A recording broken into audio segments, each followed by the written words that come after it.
Hello, hello, hello.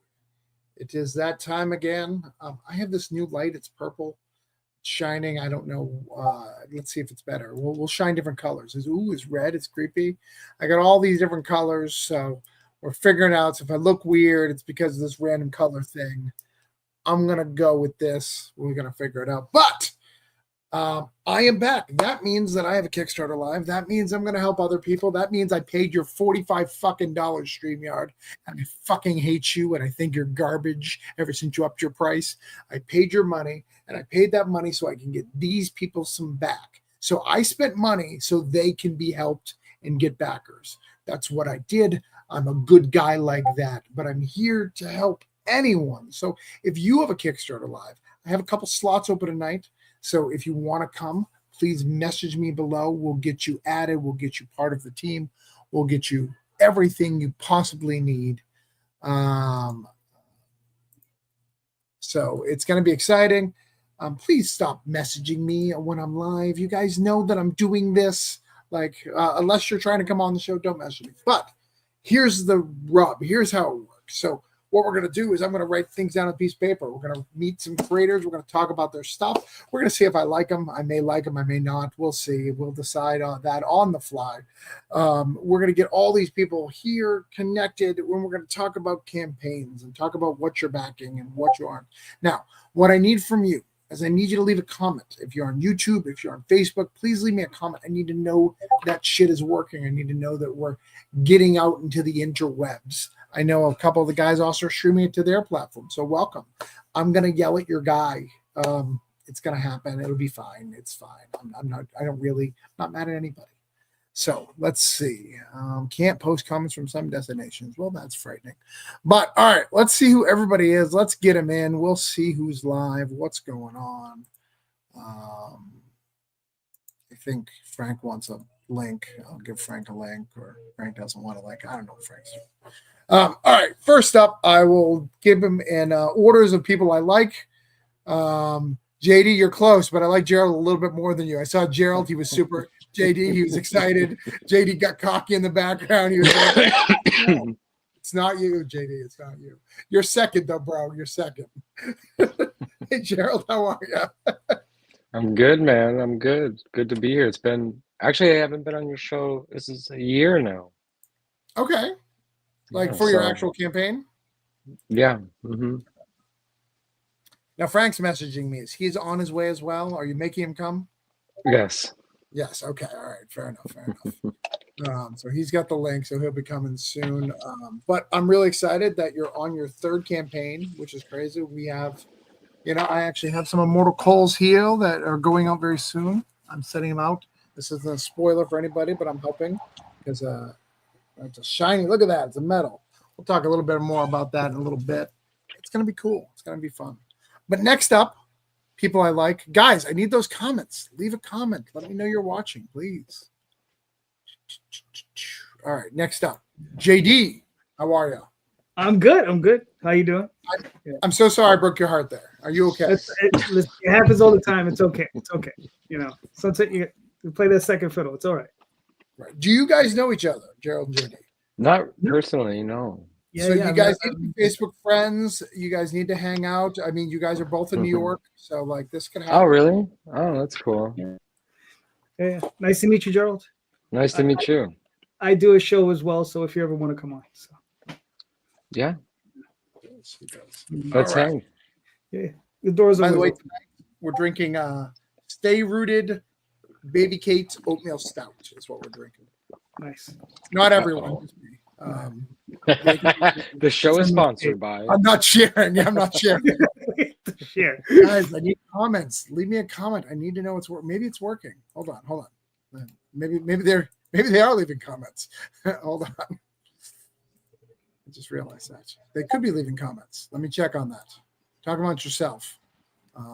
Tacos are great. People are leaving comments. Wait. No, something else. Hold on. My child is walking by saying, figure it out. It's not that hard. She's never done this ever. Yeah, but how old is she? That one is 12. That one is 12. Yeah, they're leaving comments. I just can't see them. That's crazy. That's great. Let me see if I can adjust that to fix that real quick. Sorry, guys. That's all right. Edit audience, public. Let's see if this changes everything. I did it. Oh, look at that. We can see him now. All right. See, this is why we do that. That's why I yell. Next person I like Joe. How are you, Joe? Yay. Third place, not bad. Bronze medal. I'm excited. I finally get to meet you in person come September, man. You're coming to Texas. So I am coming to Texas, yes. So, no, I have a question, though. Okay. Am I going to be able to actually feed you real Mexican food, or am I going to run into the same problem I did with Tyler Carpenter when he came to Texas because his gut sucked and I could basically feed him crackers, white rice, and ginger ale? So how are you with spicy food? I don't like it. My wife does. I don't like it, but I can handle it. It's not because I just don't understand why you people want your it doesn't make sense to me. It just seems like a bad plan. Hold on, let me acknowledge the people here. Brian wants to say that Psycho 8 is live. Well, he's not here, but that's great. That's live. I like Psycho Sal. I like the writer. Sean Wood's here. What's up, Sean? We got John's here, John Westhoff, and we got John Martin. All right, so we get some good stuff. Yeah, Brian's the reason you're coming to Texas, apparently. Brian is the reason I'm coming to Texas. Yes, I'm coming to Texas. The first time ever I've been to Texas. I've avoided it my whole life. Mostly because I lean left, and I don't want to offend anybody with big hats and guns. Speak of the devil, look, there's Tyler in the comments. Tyler right there. Tyler, we're talking about how your gut sucks and how you couldn't eat anything while you were here in Texas. So,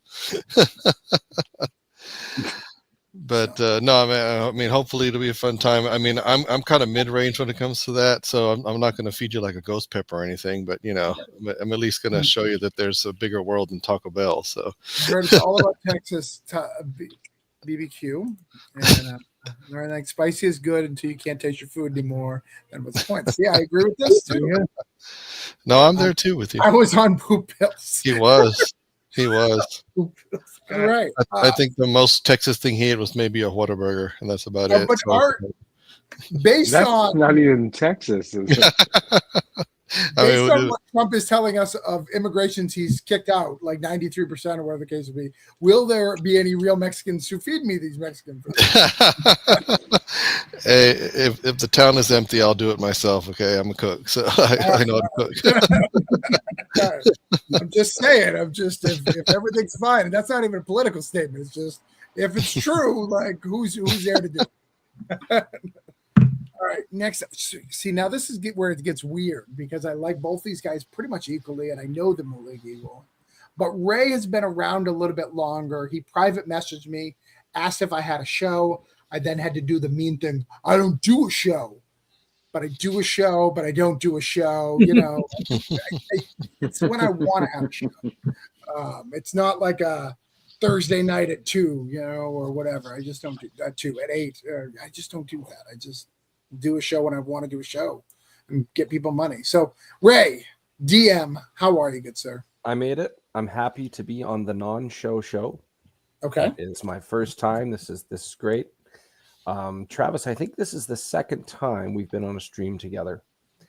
And this is it's just nice to I think I've met everybody on here. Gerald, I've done a review for Immortal Coil #1. I forget how long ago. Has it been a full year?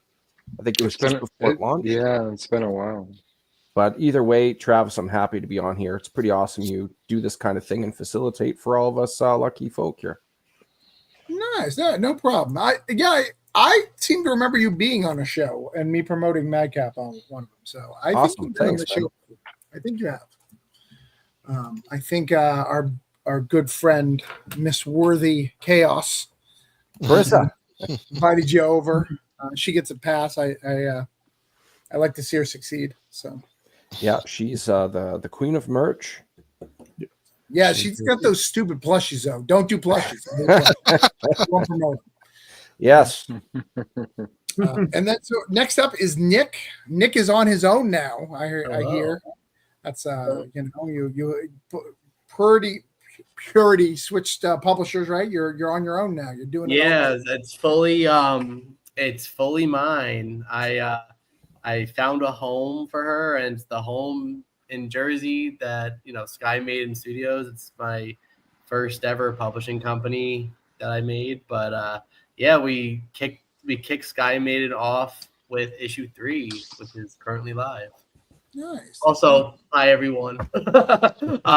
Yeah, I'm pretty familiar with Ray, DM, JD. I don't think I've really had a conversation with Gerald or Joe. No. Yeah, so hello guys. And then Travis, I think I was on a show with you a long time ago, but I could be wrong. I could be, I definitely think we've kind of, crossed paths at some point. But regardless, thank you for having me tonight. No, happy to have you. Yeah. Oh, we got the great Rylan Grant is here giving thumbs up. Rylan Grant is fantastic, a great creator. Dude, this dude, I can't wait to really get to know him. That's one of my goals this year is to get to know Rylan Grant. He just posted, "Hey guys, just left prison." Not that he's in prison, but did a prison course to teach prisoners how to make comics. I saw what the that. hell is happening? You can do that? I'm going to my kid's school and I'm kind of flipping out but he's going to prison. He's like, hey guys. I don't know. Some schools are a lot scarier than prison, I would say. Right. I agree. We're still in elementary. I'm trying not to get to the high school. I get a little scared. And then the last and probably least, Frank Martin. How are you, good sir? You sounded so creepy when you said that. Like, my goal this year is to get to know you. Like, I want to. No, not you. I actually would like to move to You that. sounded creepy. Here, as that's hell. also another goal. Creepy thing to say. Victor. Victor says good evening. Kat says good evening. I hope you are all well. I feel like I owe Kat edits or something. No, she owes me edits. She does the editing part. I owe her scripts or something. I don't know. What about Travis didn't let me do an intro? He's just like, yeah, we're just going to go into the comments. Talk at some point. Calm down. You don't know nothing about turtle power, bitch. It's very true. I don't know a lot. And that shirt looks a little complicated, so that's a little scary to me too. It's a softball jersey. But Like I came off the field to be color. here. Don't you understand my dedication? I'm just saying. Oh my god. Frank, who are you? Tell people who you are, why I don't like you, all that. I'm Frank Martin. I'm a comic writer. Gerald and I are working on a project together, so that's why I'm here. We're about to talk about it, and I'm love all these comic creators. Yeah, is that good enough? Won't let you share. And I would much rather be sleeping because I'm very tired. But I know, buddy. I know. they're all long days. So this guy goes to a con, doesn't spend a lot of time at the con because he doesn't really like people, which I understand. That's okay. If you live in New York or around New York City, going to see more people at a con, I totally I'm not even making fun of him for that. That tracks. You just go do your thing and come and go. And then at 9:00 at night, it was too late for him to go out. So my wife had to call him a bitch to get him to come out. She did. Oh, okay. That's not how you work. That was MegaCon. I thought you were talking about this weekend, which was WickedCon. I was like, dude, I stopped my spring break with my kids in a city to do a convention. I was like, wife, go take them while I hang out with Gerald and sell comic books. So, come on. From what I'm understanding, and correct me if I'm wrong, Gerald and JD, you guys love to come to Boston and just marking our greatness because of the Red Sox, right? So any excuse you guys have is just Actually, I was very impressed because when I went to see Jetpack, they had free comic book day posters on every store. I'm like, so wait, free comic book day just takes over the city? Is that what happens? Yes. In Rochester? Yes, it really does. It's the world's largest free comic book day. It's the whole city gets involved in every aspect. I was very impressed. I thought that. Good thing you learned about that comic comic store a week ago. I know. You learn something new every day. Come on, Travis.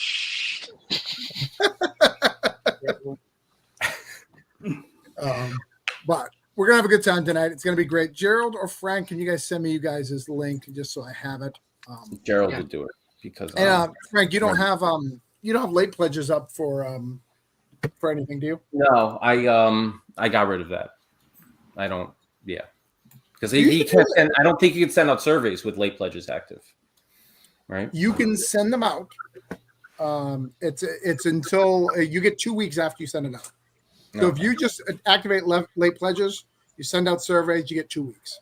Yeah, I think I stopped late pledges like a day or two ago. So just okay.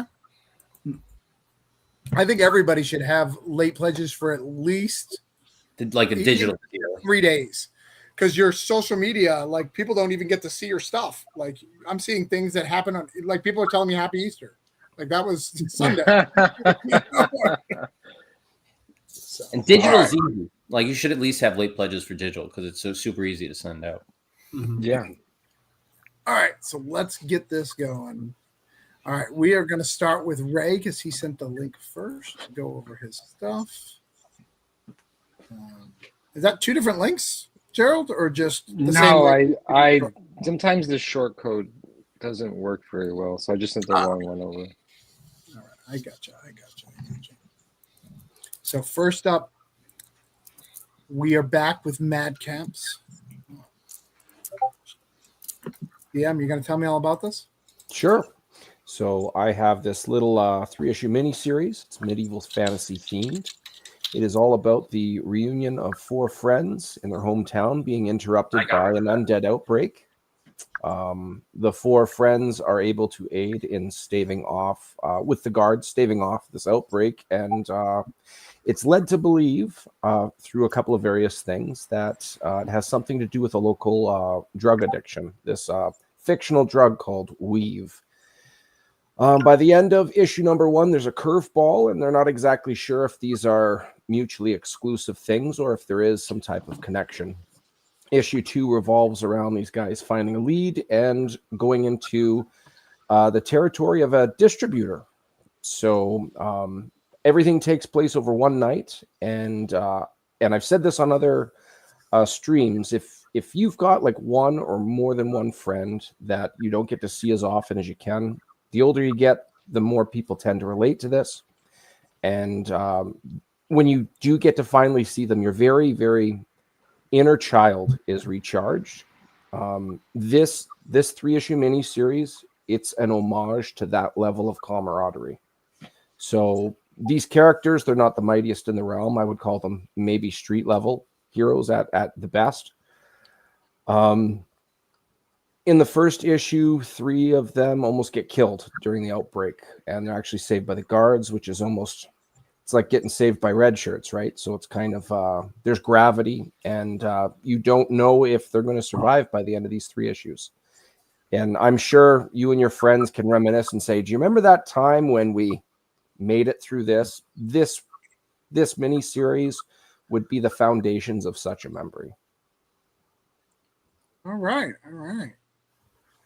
Well, that's cool, and it looks like you can get issue 1 digitally right there. Physically as well. We have one of the variant covers is actually metal foil to amplify that stained glass look. 5 covers total. Lots of great talent. I'm very flattered. Anybody who likes to play D&D, there's a tier where you can back. All the money that goes into that tier is to pay for the professional dungeon master, Michael Towson. Michael has voiced for William Shatner, Disney, and various others. He's a pro, and you will definitely get your money's worth. I don't get a cent of that. I actually lose $1 for every person that backs that tier. There's plush blankets. We jokingly call them tapestries because they're definitely worthy of hanging on your wall. There is T-shirts. There's add-ons like a map that highlights where this story takes place. The trailer is less than 50 seconds long. Are you okay to play that? On the round 2. So we got a round 2. We're going to go through everybody. Okay. I want to get everybody through, but on the round 2, we can absolutely. Awesome. Snaps. I feel I haven't seen Frank Martin in forever. What's up? All right. So I shared the link up. So here's what we do.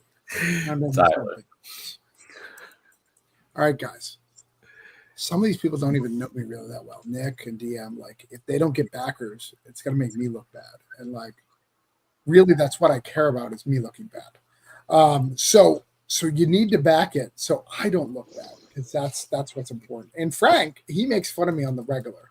And any extra thing that he can get to dig into me, like he had one today. I shared something that is not someone I would share out, and he noticed that, and I didn't. And I've had to eat crow all day, and it's not been fun. So what we're gonna do is we're gonna write down his thing. All right. So DM there, he's got 54 backers. He's got $2,154. We're gonna try to get them 55 backers at least, with 2,160 at least. So at least a digital on there. That's our goal. We're gonna write that down, and I'm gonna come back to it. All right. Don't Thanks, fuck this. man. Don't fuck it. All right. It's shared. You guys see it. You guys know it. This isn't your first day back in Kickstarters, guys. If you're in my network, you've done it before. This isn't rocket science. I'm looking at you, Tyler. You always brag about how much marketing money you got. Spend some money, bro. All right. You read my mind. I was just about to tell you to call him out. Talks about how rich he is. Mhm. Millions of dollars. All right. And I think he's got a campaign live, so he can come on if he wants. If he messages me. Message me on Facebook, though. I ain't going on any other platform today. All right. Next up, JD. JD, he always makes sure that if I'm live, he's live. We're in some sort of war that I'm not sure what's going on, but that's fine. And then every time I think I'm winning, he reminds me that his wife is also live, so I've already lost. Like I'm not even playing in the same league. Comics are constantly going out of that house. Yes, yes. What the hell is this? What? Okay, first off, you know how I feel about manga, and then this is what the heck is this? What is this shenanigans here? Tenchi Muyu, bro. I don't even know what that is. I don't speak manga. What's happening here? Tenchi It's Muyu. still a lot of money though. Classic. Yes. I don't Tenchi know anything Muyu. about this. What is this? And this is you? This is a book that I wrote in the 90s. This is when, like I said, I wrote for a period in the 90s as a professional writer. And this is one of the books I wrote for Pioneer Animation, or P-Anime at the time. And they hired me to write 6-issue limited series based on an anime series called Tenchi Universe. So it's Tenchi Muyu Universe. At the time, like I said, I think I was 26, 27 years old. We worked on the project. It got completed. It was a huge success. I think they printed about 10,000 copies per issue, came out at the time. Those issues currently go anywhere. If the 6-issue pack currently will go anywhere from $180 to $225, right? If you just want to get those 6 issues. So I had been talking to the guys from Armature Entertainment for a while, and I had one of the things I had expressed to them, and they're huge Tenchi fans, huge anime Tenchi Muyu fans. And I had expressed to them the one thing that I regretted was I never got the opportunity to get a trade made of that book, because what had happened was the person who put the deal together ran off with a bunch of Pioneer's money. And when I say a bunch, I mean like about how much was raised here. So they ran off with that cash. They wanted us to do another 18 issues, but they the person ran off with that cash, and that was that. And, I thought the project was pretty much done, but I'd expressed to them if I could find the person who had the rights to it, I'd love to get it. Now, they were in touch with the person. They got the rights. They got in touch with me. We worked out a deal that was mutually beneficial for them and the artist, Matt Lunsford, who's a big, we've been friends for 30 plus years. And, we're in it. And that's about it, man. We've been, promoting this one. And, this is the work. Like I said, it's been a while, but they're reprinting. It's looking good. And listen, man, these guys have been killing it. So. Well, you just got it back from Tyler. So we convinced Thank you, Tyler. We convinced Tyler. Now, so a couple of things, and I got to say these things. So first off, I didn't even check. I just assumed it was you and not stuff. So normally just the one rule I do have on my show is you got to back something. This company hasn't backed anything. It's JD, so we're going to count from JD. JD's back. We're good. I've backed over 400 projects. You're good. You're good. You're good. So, I'm just saying that's a rule for the Okay. campaign. I want to make sure you're giving to it. The other thing is, it's crazy how much money you have with no pages. Like this campaign shouldn't work. Like, well, the thing is, there's a massive community that Clearly. wants Tenchi Muyo come back because it's been on Toonami, it's been on, it's anime, it's been all over the place, right? And it's been around for years. And they have various series, movies, like 3 or 4 different TV shows and several iterations of it. This just happens that the section that I was fortunate enough to get a hold of was Tenchi Universe, which seems to be the most popular here in the US. So, and then like I said, they're reprinting the 6 issues. They're huge fans, and they were really cool guys to work with. So, we'll see what happens in the future. All right. Well, we already got you one, but we're still going to write you down at 50,153. 480 backers. We're going to see if we get you to 481. Yeah, listen, it all helps. A spam bot. That's not a spam bot. That guy wants to help me. He may have done this campaign. It says his recent client just hit over 50K. Maybe this is a client of his. We don't know. I don't think so. Maybe he got excited and he's like, I'm sharing the good news. Is the unfortunate crowd? Isn't that Tyler's marketing company? Yeah, it's probably Tyler's marketing company. All right, I have one more question before we leave. Okay. Is that a penis? That is actually the handle to a sword. No, that's a penis. Yep. No, that's actually the handle of a sword. But yeah, I can see how you can make that. I can see how you could make that assertion. JD, I've seen a penis before. Listen. I'm hopefully only one, but I've seen more than one, but I haven't spent a lot of time with more than one. Okay, well, I don't judge. I don't judge. You just do it. All right, let's keep it going, guys. Let's Frank. Frank, that's what it looks like. You can be offended. I get it, but if do you want to carry on a 20-minute conversation like this? Yes. I will. That's I where run you're the headed. show till 1 sometimes, Frank. I don't care about your tired self at all. It's not the time limit. You're It's gonna be on the subject matter. receiving Like, end do of you want to that. have an hour-long conversation about various members? We could. All right. Well, we'll get to something nice. We'll talk about purity. Okay, purity seems to be what you want to talk about. We will talk about wonderful, pure things. And I know that Nick brings a comic that is pure. The name is Purity. It could never steer you wrong, Frank. That's a good segue. I have to give you credit. That was That was a good segue. that was a nice transition. Frank. I can come up. All right. All right. Let's talk about Purity. Okay. So my sales pitch is if you like Bad Girl books from the 90s, but also a spoof of Adam Sandler's Little Nicky, then Purity is for you. So it's kind of, it dives into time travel a little bit, but ultimately a Puritan named Margaret Adams is wrongfully accused of being a witch by her sister, who's actually the witch, and kind of made a blood oath with Satan, who's that very dashing redhead seductress. And essentially she's enslaved for 500 years and decides to seek revenge on the person who put her there, which is her sister. And she escapes the underworld. But doing so freezes the gates of hell so no new souls can come in. But that's not all. She goes back to Salem, Massachusetts, but it's not the Salem that she's familiar with back in the 1600s. It's Salem 2092. So she's on the hunt for her sister, but also not realizing she is also being hunted by 2 bounty hunters that Satan sent to follow her. So this is issue 3. We have a few catch-up tiers. Huge cover run. We have a lot of digital rewards as well. We have a Michael Turner homage right there, the Courtney Rose cover. If anyone, bonus points if anyone knows which issue of Witchblade that's from.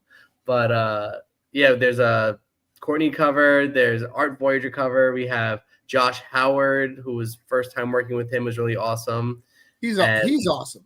Yeah, I love his stuff. Like the first thing when I was introduced to him through some mutuals of mine, and the first thing I thought was like Dan Mendoza's, Zombie Tramp, like that kind of style, very graphic-y. I even thought of some, if anyone's familiar with like Hack Slash, Tim Seeley, I kind of got that vibe from his work. So I was like, I need him on Purity. So, you didn't know Dead at 17? Yeah, no, I just got introduced to his work within the year. So, but I saw he has Dead 17, but I definitely want to read that. It looks great. Yeah. But yeah, we have covers from him. And then as always, for those who've already backed Purity in the past, they know that it's tradition that there's a Satan cover of some sorts. So there's one by Todd Ferguson, different trade dress and everything. We have AP veteran Rod Espinoza. And then we also have a fun promotional thing happening with JT Malloy and his book, The Sapphire Spectre.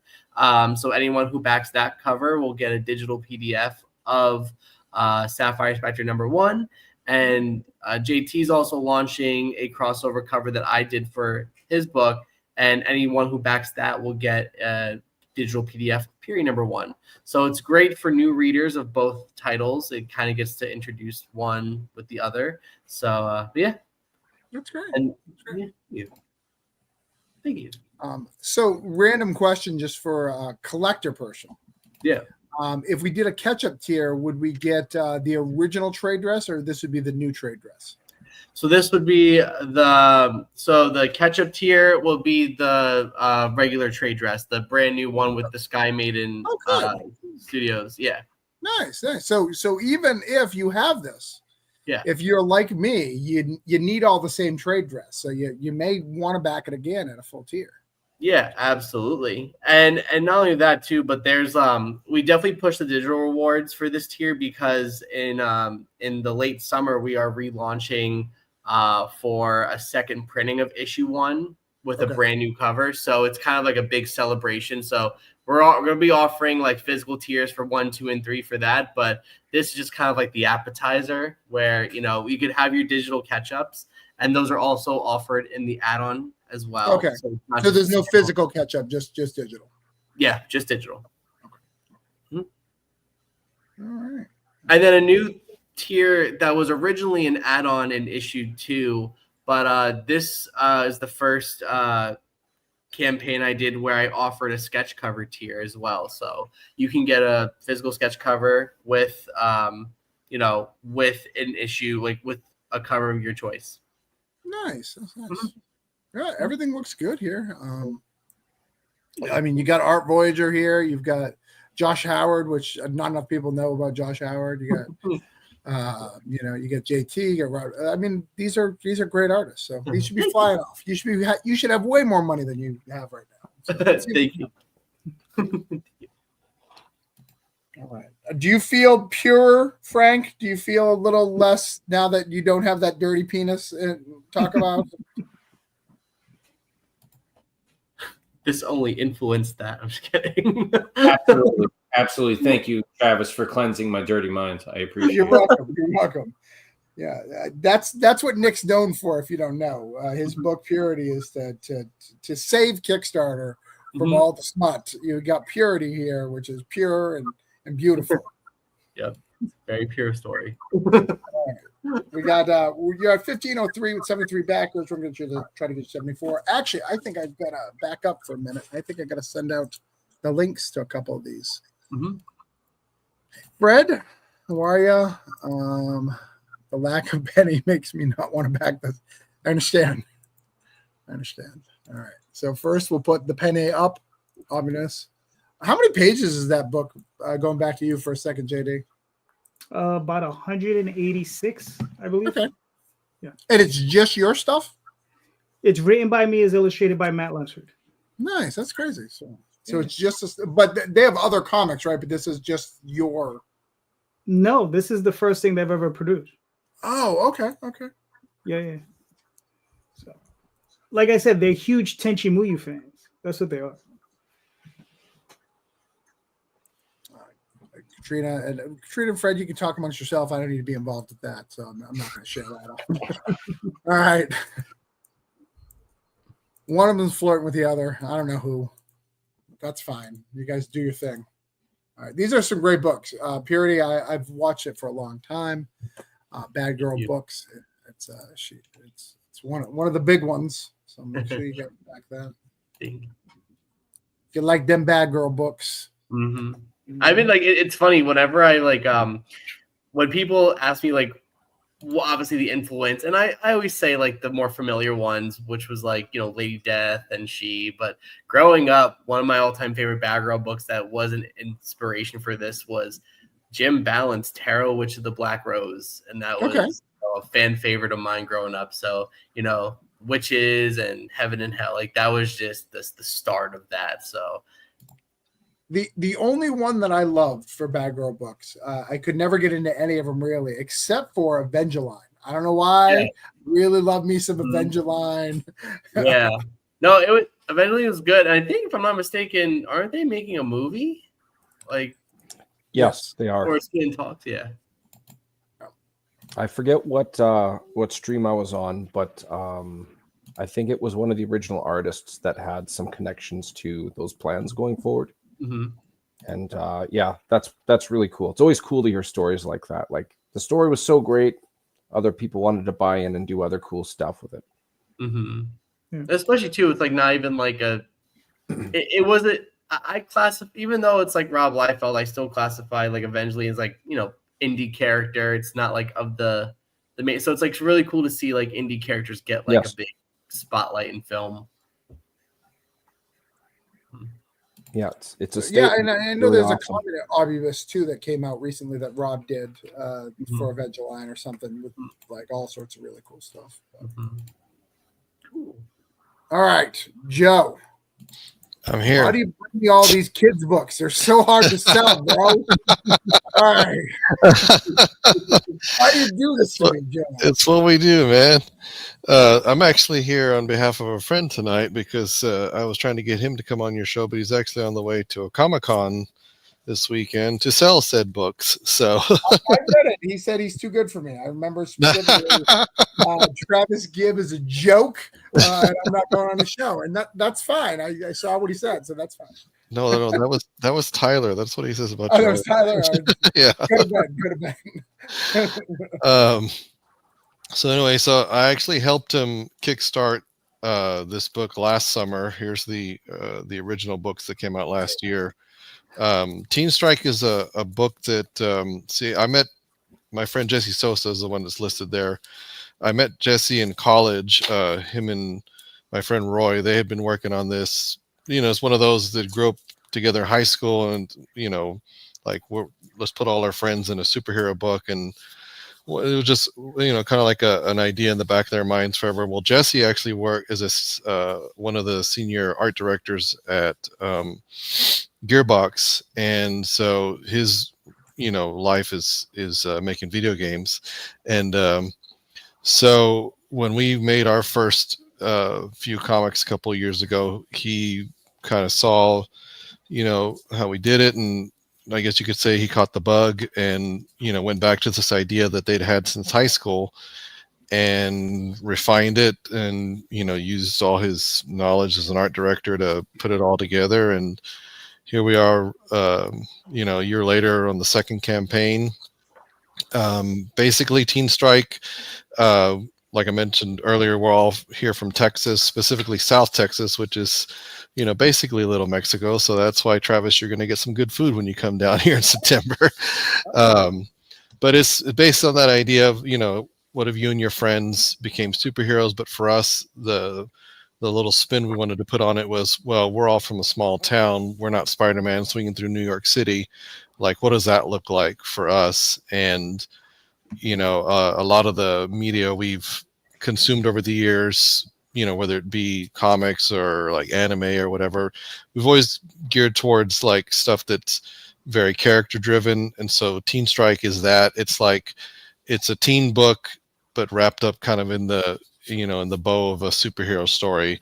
So you see there, like you're scrolling through some of the pages, you see, you know, some of the moments that if you grew up, you know, here going to high school, like a lot of us were in bands, so you saw some of the characters there in their band uniforms, and you know, it's like, what do you solve, you know, as more and more super villains start popping up around the city. You know, part of the mystery is, you know, why is this happening in this small town? Why is it not happening in one of the larger cities, you know, here in Texas? So so for us, yes, you know, we're always doing either, you know, all ages or teen books. This is a teen book, and yes, they are hard to sell. But the funny thing is, for us, you know, I think I talked to you about this last time we were on. It's like, you know, Kickstarter is just one of the many outlets. So a lot of this work is already done for us, and it's just, you know, trying to get it out there. Like I mentioned, my friends, you know, hitting up cons and, you know, getting this book in front of people, and especially,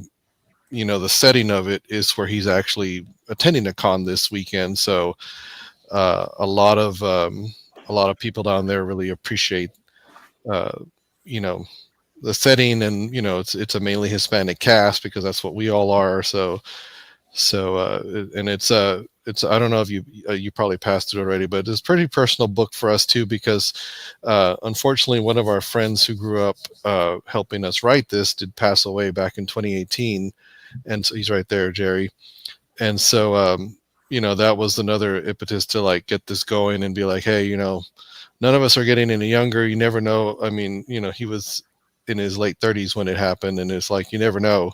So this is our way of paying tribute to him, and you know, the rest of our friends, and just kind of, it's set in the late 90s, so there's a lot of stuff in there that depending on when you grew up, you might recognize. And It's got turtle power, bitch. See that, Frank? Yeah. Turtle power. I mean, it's not officially. It's funny because one of the covers has the turtle mask broken, and somebody at a con was like, "Is that a turtle mask?" I'm like, "Yes." I mean, no. Like a fish, Well, legally, no, it's not. Yeah, I it's think not if it's cover A right parody, there. you got enough, right? You Yeah. gotta have there's 12 differences. I think you're fine if it's only half a mask with a black eye. Yeah, I think you'll be fine. but Well, looks yeah, fun. yeah, it's been fun to make. I don't know if you saw there, he's got a plan to get all 8 issues out by next summer. So you know, if you do back the book now and catch up, you're going to get a complete story by next year. And yeah, it's for catch-up. Is there a catch-up tier? I see a lot of 3 and 4. yeah, if you scroll all the way down to I think it's a $25 one. I think that's the first one. Either the physical catch-up, which is completely a fair price for $4. Yeah, the first book, $6 cover. You know, it's not bad. Yeah, this one actually has issue 1 and 2 combined into one, and then you did 3 and 4 on their own, and the rest of them going forward all be like that. It was just one of those kind of creative decisions because the first issue was a little exposition heavy, and he was like, we gotta get to the action, but I don't want to like force it. So the answer was just combine them into one supersized issue. So. Nice. All right. So I wrote you down here. You're at 872 with 31 backers. We're going to try to get you to 1 backer to get you to 880 with 32 backers. That's our goal today. Sweet. We'll come back to you in just a little bit. All right. Next up, we've got a twofer. We've got Gerald and Frank representing the same book. Which is crazy. Never happened. Unheard of. Unheard of. Both a writer and an artist promoting something. Oh, it's only required of one. From what I understand. No. I'll let Frank take this one. Really? Yeah. All right. We are working on a book called 1,000 Cuts. It is a dark thriller, kind of action-packed, adrenaline-fueled samurai sword swinging story about a woman named Chio. She gets cut by this sword, who's actually sentient. It talks to her and it demands she kill or the sword will kill her. It kind of has a mental connection to her, and it drives her crazy and gives her headaches and stuff. And it drives her to murder people. So it's basically a nonstop thriller ride of her just trying to satiate the sword, but at the same time, not let it corrupt her as a person, which was a lot of fun to write. and hopefully it was a lot of fun for Gerald to draw. Pretty fun. It is a lot of fun. Here. It's a lot of fun. One of the main things that Gerald pushed when I was writing the story was he wanted to just keep going, right? He wanted to have a deep story, but at the same time have it just not really have much breathing room, So it was challenging to kind of fit in dialogue in between the limbs getting chopped off and the blood going everywhere. So it's got a lot of story, and we love the character. But at the same time, we also love the amount of murder I get to fit into this book is. Well, there are parts of Frank's script where he doesn't write anything. He just says, "Go at it." Right, chop off limbs. That was a very easy 4 set of pages to write. And slash. It was just it was like page 1 through 4, dismember people. Like it was pretty much. Oh man, I wish I could write scripts that easy. Well, it's great too because as an artist, make fun of Frank. I do that too when I do superhero stuff. I'm just like, they're gonna fight each other. Here's how it needs to end. You have fight scene, make it happen. Which is, I know it sounds lazy as a writer, but as a writer, artists are just better at visualizing give them that things flair. like that.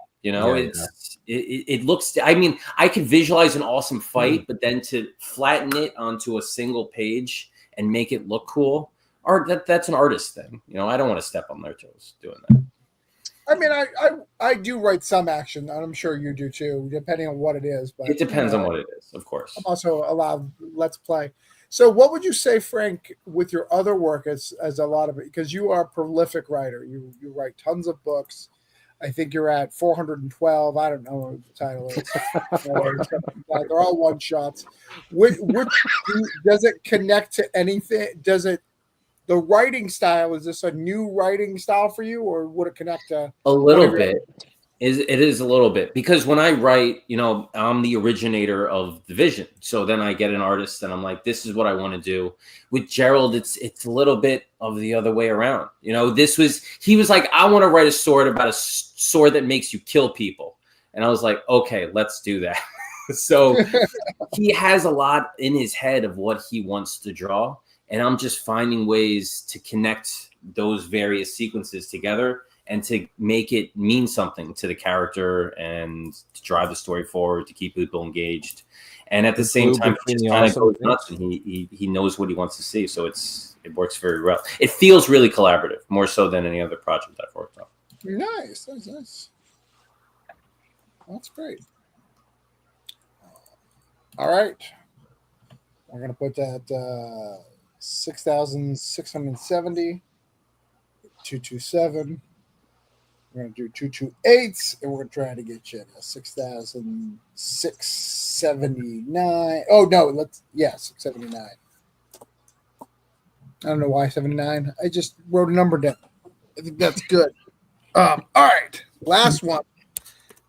If you don't know, I only do this show for my own personal gain. So I have to do my own shill now because I have my own book live.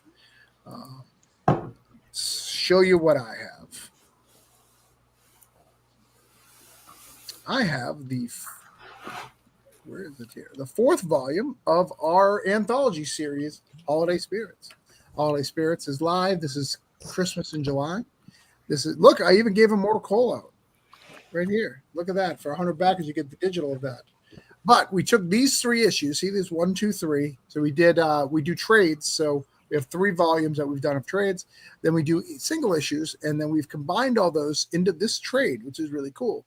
But not only did that, we added 30 plus pages of extra content.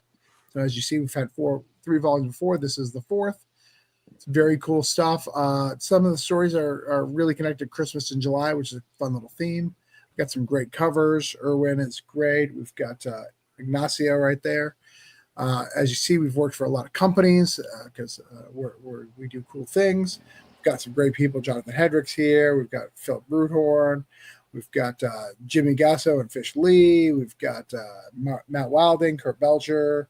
We've got Matt and Staff, more Kurt Belcher. We've got Mark Roy, which does a really cool, like weighted, older looking story, which is pretty cool. We've got the great Jessica Mason. If you don't know her, she does some great comics. We've got Brian Wolf doing his own thing. And we've got myself with Greg Warrenchak. And if you've ever backed Bayal, a book that's been around forever, this is what Greg looks like in color, because that's never been in color. So this has been cheated from you, from Chuck Pino and Sean Barber for a long time. So please contact them with complaints. Lots of cool stuff. You can catch up on all of the stuff. You can buy a lot of Orange Cone stuff as add-ons. As you see, we've made a lot of books. We tend to make books. That's kind of what we do. And that's my thing. Questions, concerns, blasphemies? Come on, guys. Don't make Travis look stupid. Come on. Seriously. What's on this show for everybody? Let's get that one backer. We don't need Frank busting his balls later because he couldn't even get one backer. Come on, guys. Right. Don't make him stupid. Travis, I do have a legitimate question, though. Yes. Whenever I feel that was a legitimate question. It is legitimate. When somebody buys the entire Orange Cone library, since you have so much stuff, how do you handle that when it's time to send it to them? I sent it one big giant box.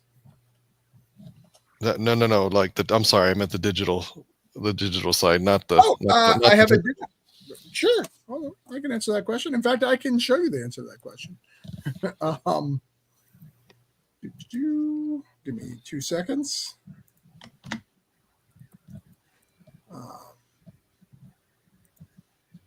Look at that. We got a backer for you, Travis. Got a backer for you, Travis. Hold on. I'll look for it in a minute. Thank you, Gerald. That's okay. I just didn't know if it was like a Dropbox or look, Google Drive or right here. Oh wow! This is what you get. Oh, so it is Google Drive. Okay. Yeah, you get a Google Drive of all my stuff. So, Nice. I also give you a password to Google Drive to Global Comics too, if you have that app, so you can download it directly, because that's a feature that they have. So you get the two, because it's all in there as well. But yeah, you get this. Sweet. That's what I send you. Lots of stuff. I already backtracked. I mostly did it for Jerome, but damn right you should do it for Jerome. Jerome is the best amongst us. He makes me look good. I would be a crappy creative what's for him. All right. I don't even remember what my number was. You guys backed it, but I know it was at 116, so I'll put that. It's not 117 with more money. So I'm sure something happened. Whoever did that, I appreciate you. You didn't make me look bad. Hope it was Frank. It was Frank. Was it Frank? Frank's like, I also want him to shut up. So this works two ways. This is the best money I've ever spent. All right. I'm gonna get big for a second. All right. Cheers. All right. We're gonna go through these campaigns again. And I want to see the money that goes up, because I wrote it on a fucking piece of paper. I didn't write it on a piece of paper because I was just like, hey, I like to write shit down. No, I did it because I made promises to these guys. And if you don't back it, you're embarrassing me and my whole family. My whole family, everything we've done, and you're not on the Christmas card list. Don't be messaging me if you want to be part of my anthologies. Don't be talking to me. So, it's bad. It's bad. We're going to have a problem if you don't back it. So let's not have to yell about this. All right. Let's make it casual and good. The links are in comments on all these social media platforms. Okay. Sorry, guys. That was embarrassing. Hopefully we're not going to have any problems. We always have one problem, normally Joe. But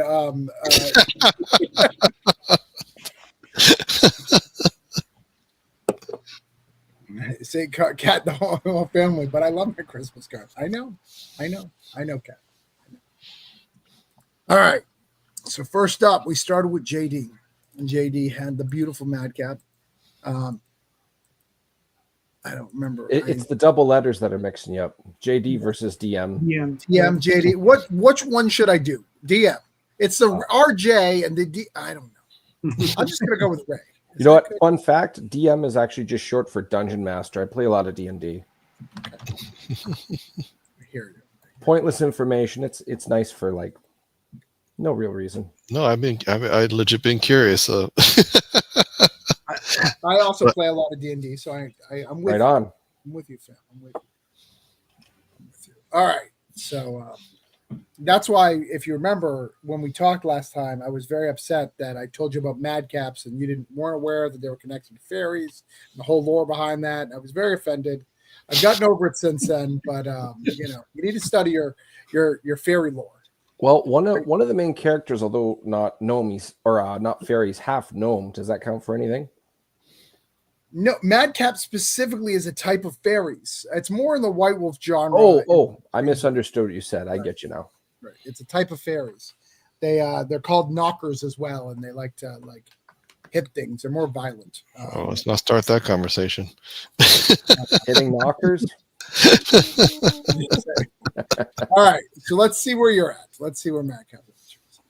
All right, you were at 2,154 with 54 backers. It looks like nothing has happened, but let me refresh in case someone is just sitting back there not doing what they're supposed to do.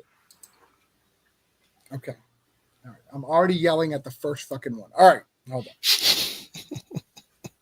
on. Seriously. On the first one, you couldn't even start out strong. All right. DM Ray, JM, RM, whatever his name is. I think it's DM Ray. He says Dungeon Master. He wants to be your Dungeon Master. He has 2 issues of this beautiful book. By a publisher that you can trust. Philippo Publishing has always delivered. They've always got their stuff out to you and on time. This would be no exception. And it's just sitting there. I know some of you want fantasy books. In fact, tell you what, if we can get them 2 backers, I will tell you about a fantasy project that's coming to Orange Cone that is not a Travis Gibb production. I am publishing other people's stuff. And it's a very cool fucking project that has opportunities for you guys who are watching us. So don't fuck this up. So we're going to go back to there. And I'm not going to yell. I'm just going to say I'm disappointed. I'm a little disappointed. So let's see what we can do. We're going to refresh it. In fact, we'll show that video that I promised. It's because I didn't show the video, isn't Maybe. it? That's probably it. Let's make this video. This is simple. After Chasgo and myself received a surprise visit from Dunnan and Madrakas, we were able to help the local guards stave off the beginnings of an undead outbreak. I recognise one of the fallen creatures to be an addict to the local drug, Weave. After following a lead, the 4 of us were able to track down a group of bandits transporting the drug. Fortunately, we were able to control the situation, and Dunnan has a gift with aligning perspectives. You get to choose which of my friends here you are going to speak to. If not, I'll pick for you. We had no idea that this was the beginning of a very long night.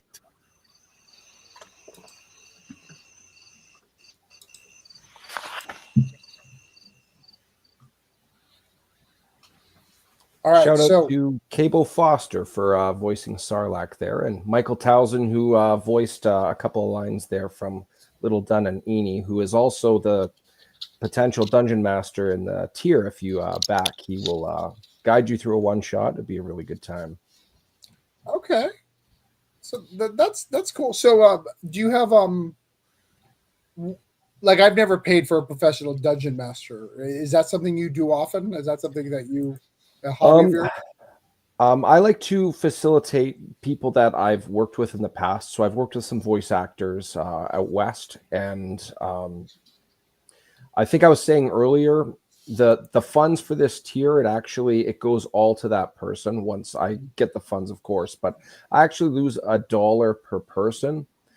He's a pro. He like that's his main job, and so that's where the funding or the fees come from. So I'm a dungeon master with a group of my own, and I do that for free because it's with a personal circle of friends. But this guy, he's like at least 6 days a week, and Nice.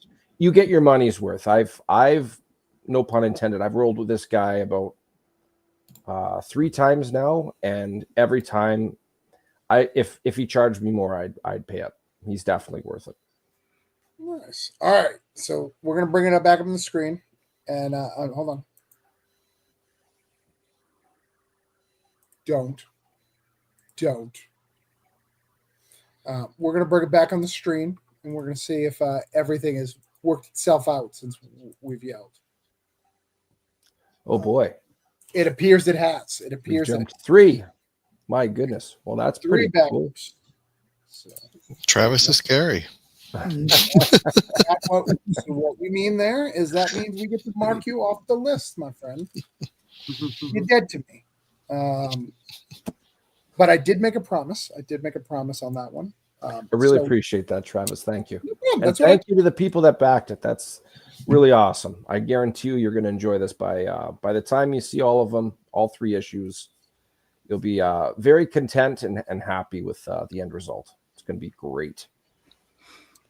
So, because I made a promise to my backers, to the people who are watching this, we have a book that we're working on right now called Dwarfed.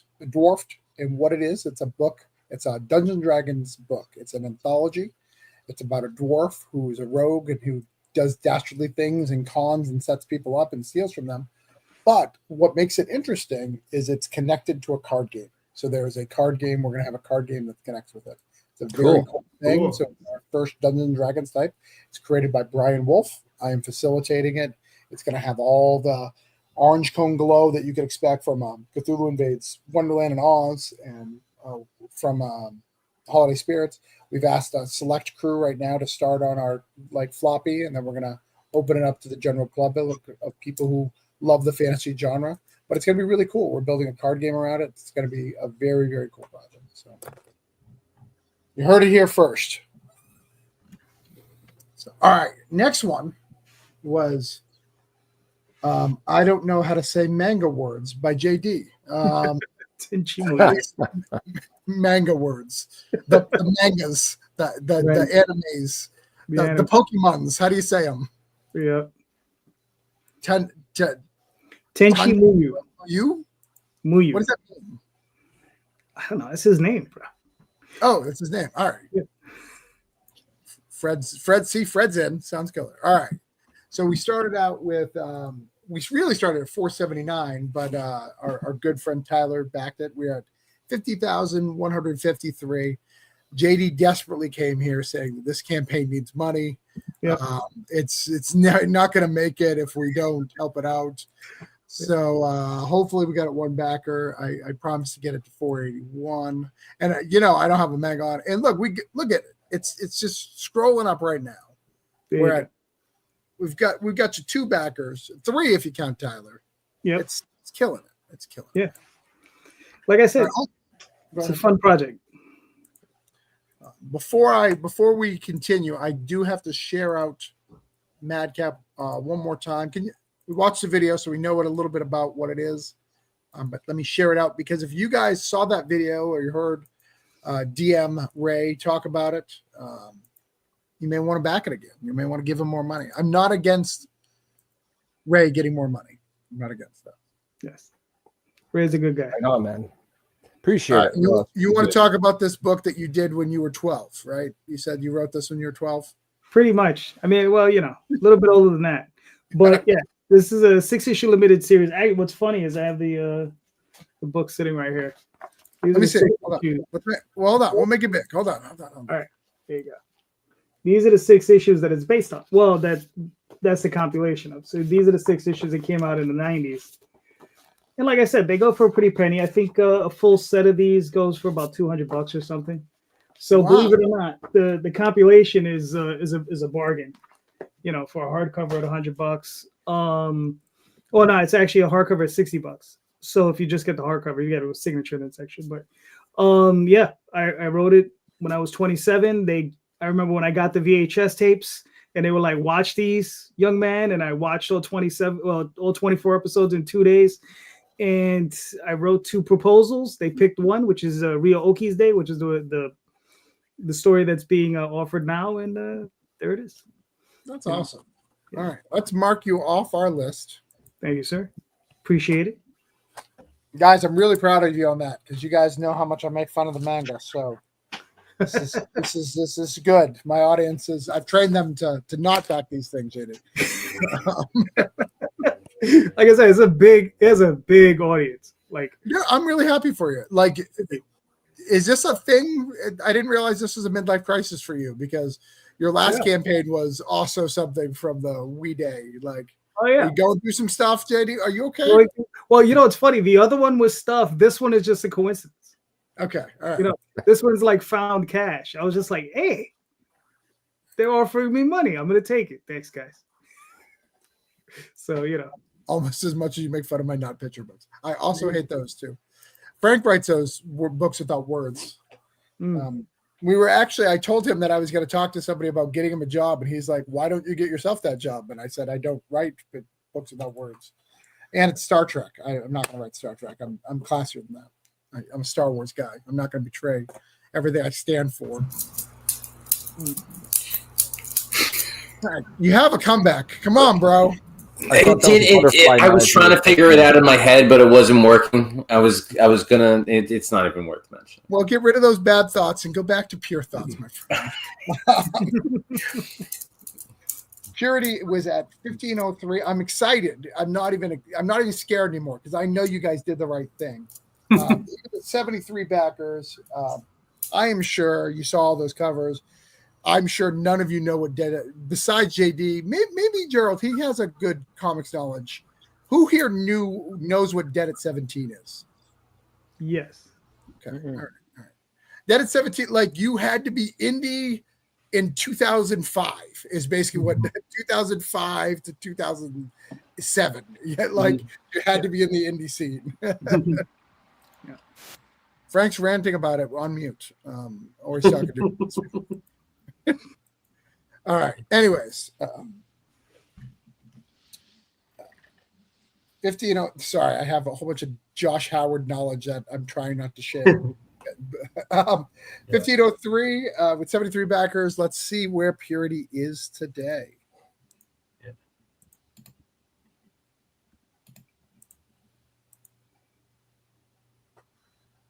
You have no what? So what happened? You're at 1503 with 73 backers. You,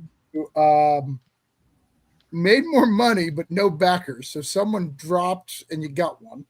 And we formed you at 1513. Let's refresh this.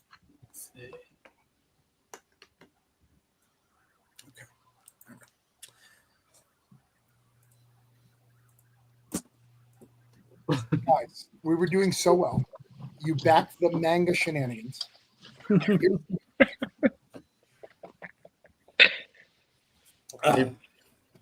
Digging my box here. All right, see this? See, I have a girl chick hotness thing going. All right. Ooh, so that means I may need Nick as a friend now. Prior to now, I didn't need Nick as a friend, but I do now. You see, and now you've messed the whole thing up, because I promised him thing, and he's like, wow, the fucking guy couldn't even give me one backer. And Nick is embarrassed and ashamed to be on this show, ashamed to be hanging out with all of you because of your actions. You tell me you don't want a beautiful Purity cover or the Demon cover, or maybe you don't even like Nick. All right, maybe you don't even like Nick or Purity, but you're a big fan of JT and you want to get that JT cover. You know, you may need that cover in your collection. Sapphire Spectre, that, you know, punk rock. I do a punk rock book. You know, we can vibe here. This all works, but you have to do your fucking part, guys. It's not hard. You just back the book. Give him money. It's not hard. I'm sorry that you guys had to witness that. That was embarrassing for you and me. All right, let me share it out again, just in case people don't see it. I'm going to let you tell everyone about it. Again, Nick, because maybe they didn't hear about it. Maybe they didn't hear all the details or something. Perfect. So I mentioned earlier that it's a bad girl book, but it's also a spoof on, you know, Little Nicky, the Adam Sandler movie. So it has like a little mix of obviously the heaven and hell vibe. Purity is on a revenge tour to seek revenge on her sister who put her in the underworld. And also in the mix trying to redeem her soul and hopefully see the light someday. And that light right now is Salem, Massachusetts, 2092. So she's on the route to find answers of why she's there, why it's in the future, and where is her sister. So it's a very fun book, action-packed, has a lot of cool character development. Again, it does take influence from that 90s bad girl genre. So if you love, titles like Lady Death, Evangeline, She, Tarot Witch of the Black Rose, then you'll definitely want to check out Purity. We have a beautiful cover lineup. We have Art Voyager, Courtney Rose. We have JT Malloy. We have Todd Ferguson. We have Josh Howard. We have a lot of fun cover artists, and also a sketch cover. If you want a sketch cover and have someone at a convention draw Purity, it could be your favorite artist in the world. You can walk up to Mark Silvestri and ask him to draw Purity, and I will pay money for that too. I will pay for that commission. But yeah, it's a lot of fun stuff. And even too, I'm offering an indie special.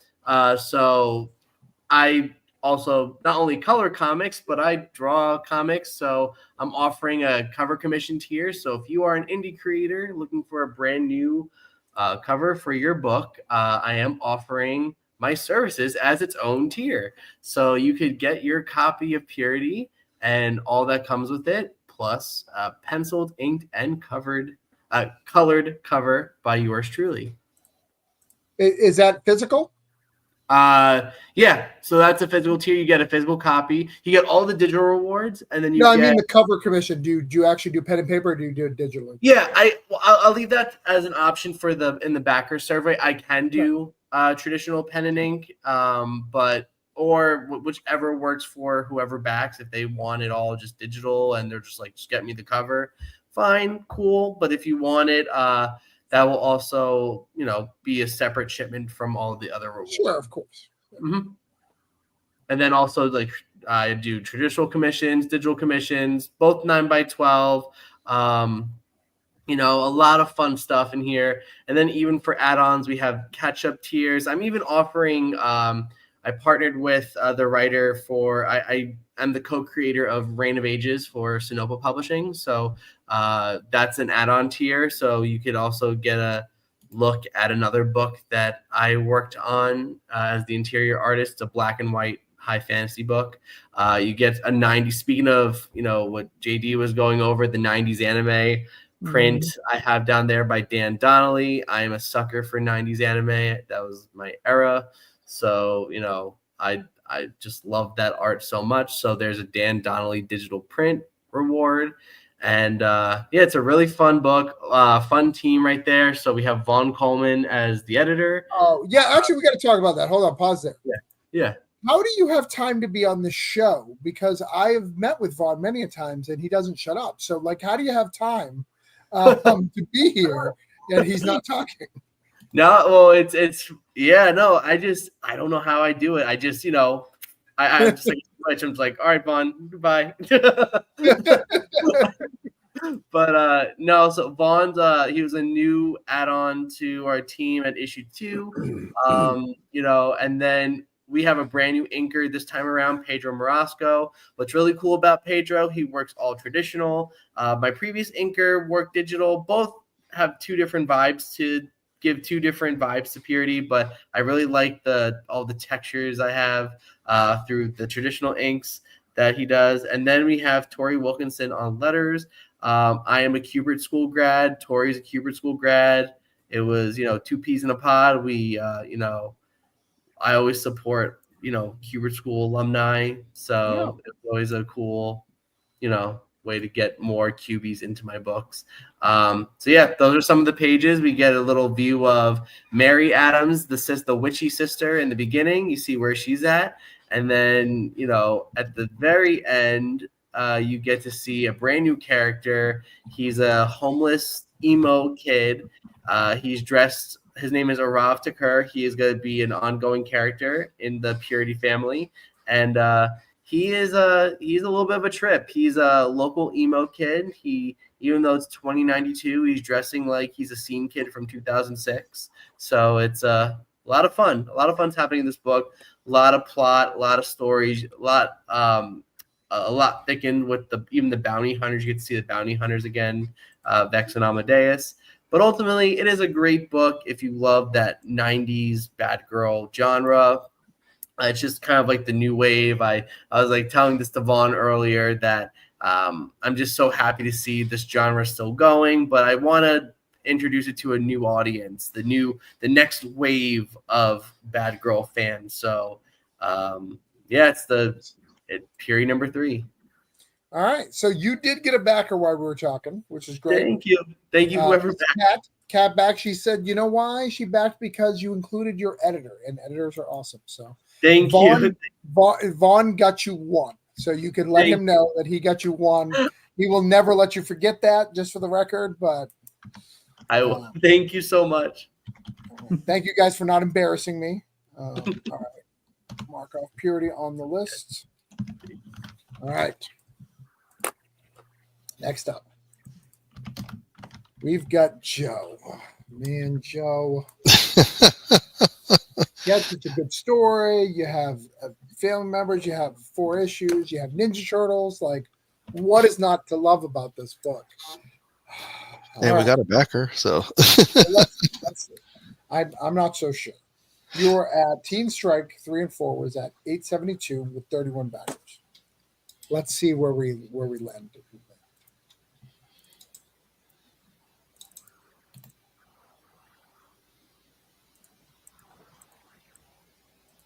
Kat's gonna be broke. Apparently, she's backing everybody.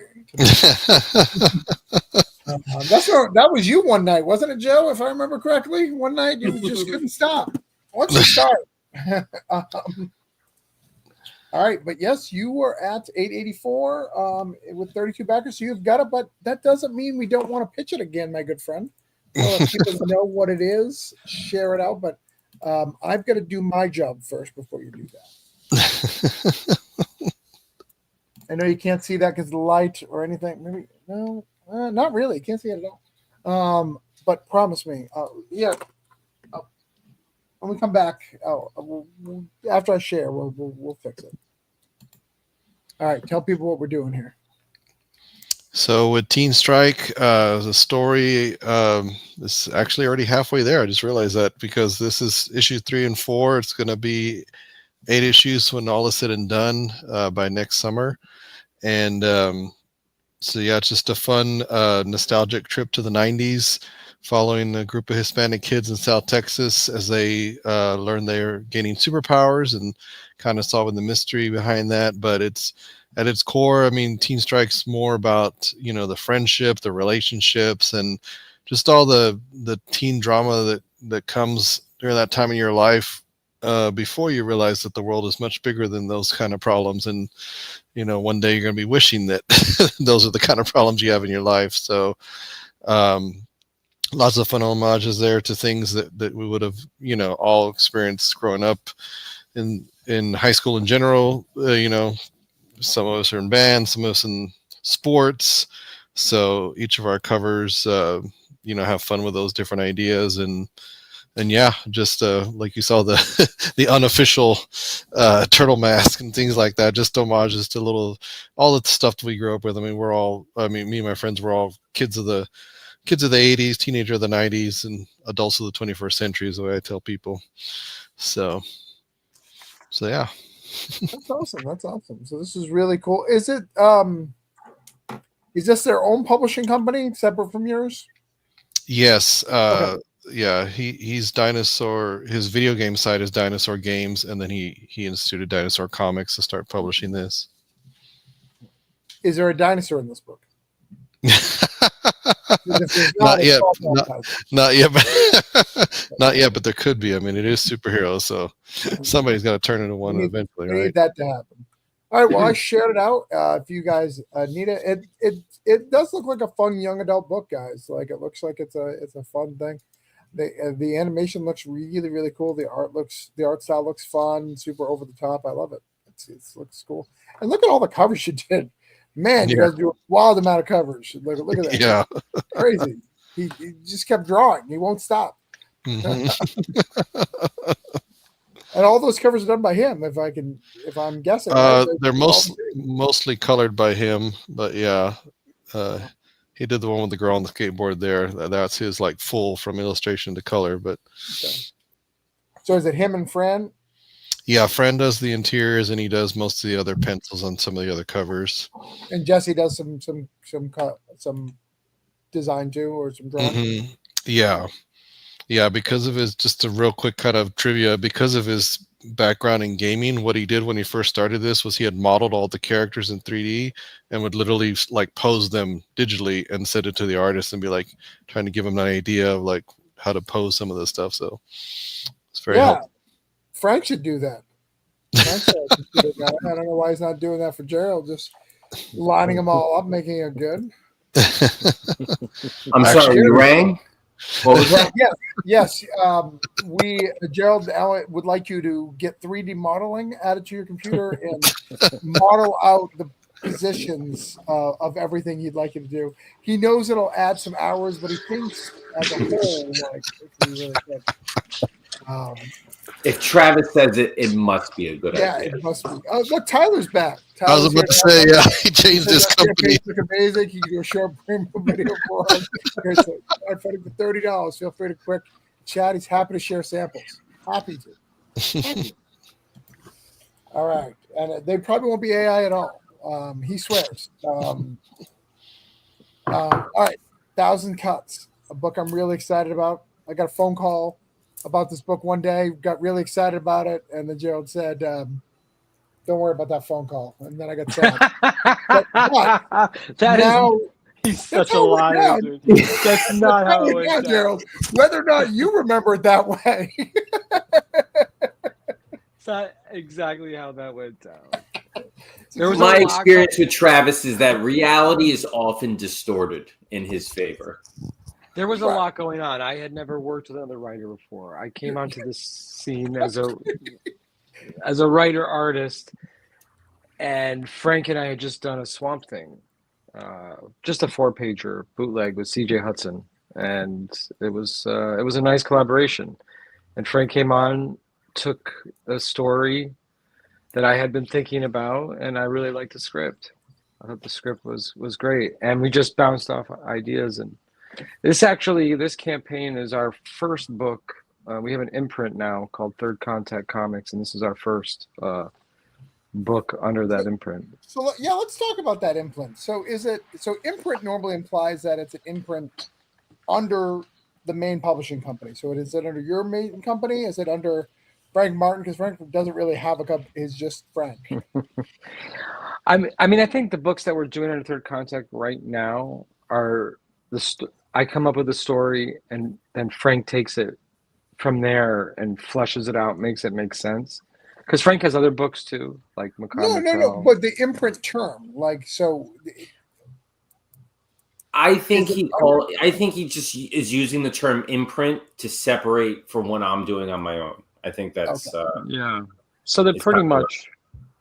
Yeah, I mean, I'm sort of handling a lot of that. So it's your publisher. Yeah. This is your public. Is Immortal Coal going to be under this imprint? It is, because Frank has come on as co-writer. So it's your publishing company. Yeah, sure.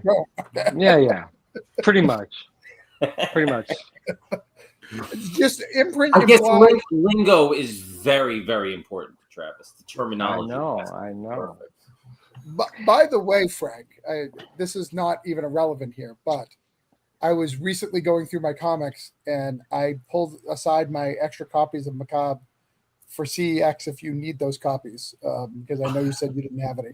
So I have a couple. Yeah, it was very weird. I bought Macabre Motel was published by CEX Publishing, and I purchased a copy for myself because I wanted it. I thought it was cool. And then they said, we want to submit it to the Eisners, but we sold out. We have no copies. Can you mail yours? And I was like, okay. So I gambled my only copy of the book. I have a copy. If you'd like it, I can send it to you. No, you should hold on to it because it's going to be worth a lot someday. So, I want you I've to got have that investment. sir, I've got the Kickstarter edition. If anything's gonna be worth it, it's gonna be the Kickstarter edition. If anything's gonna be the harder one to find. Fair enough. Fair enough. Anyways, 1,000 Cuts. I'm really excited about this book.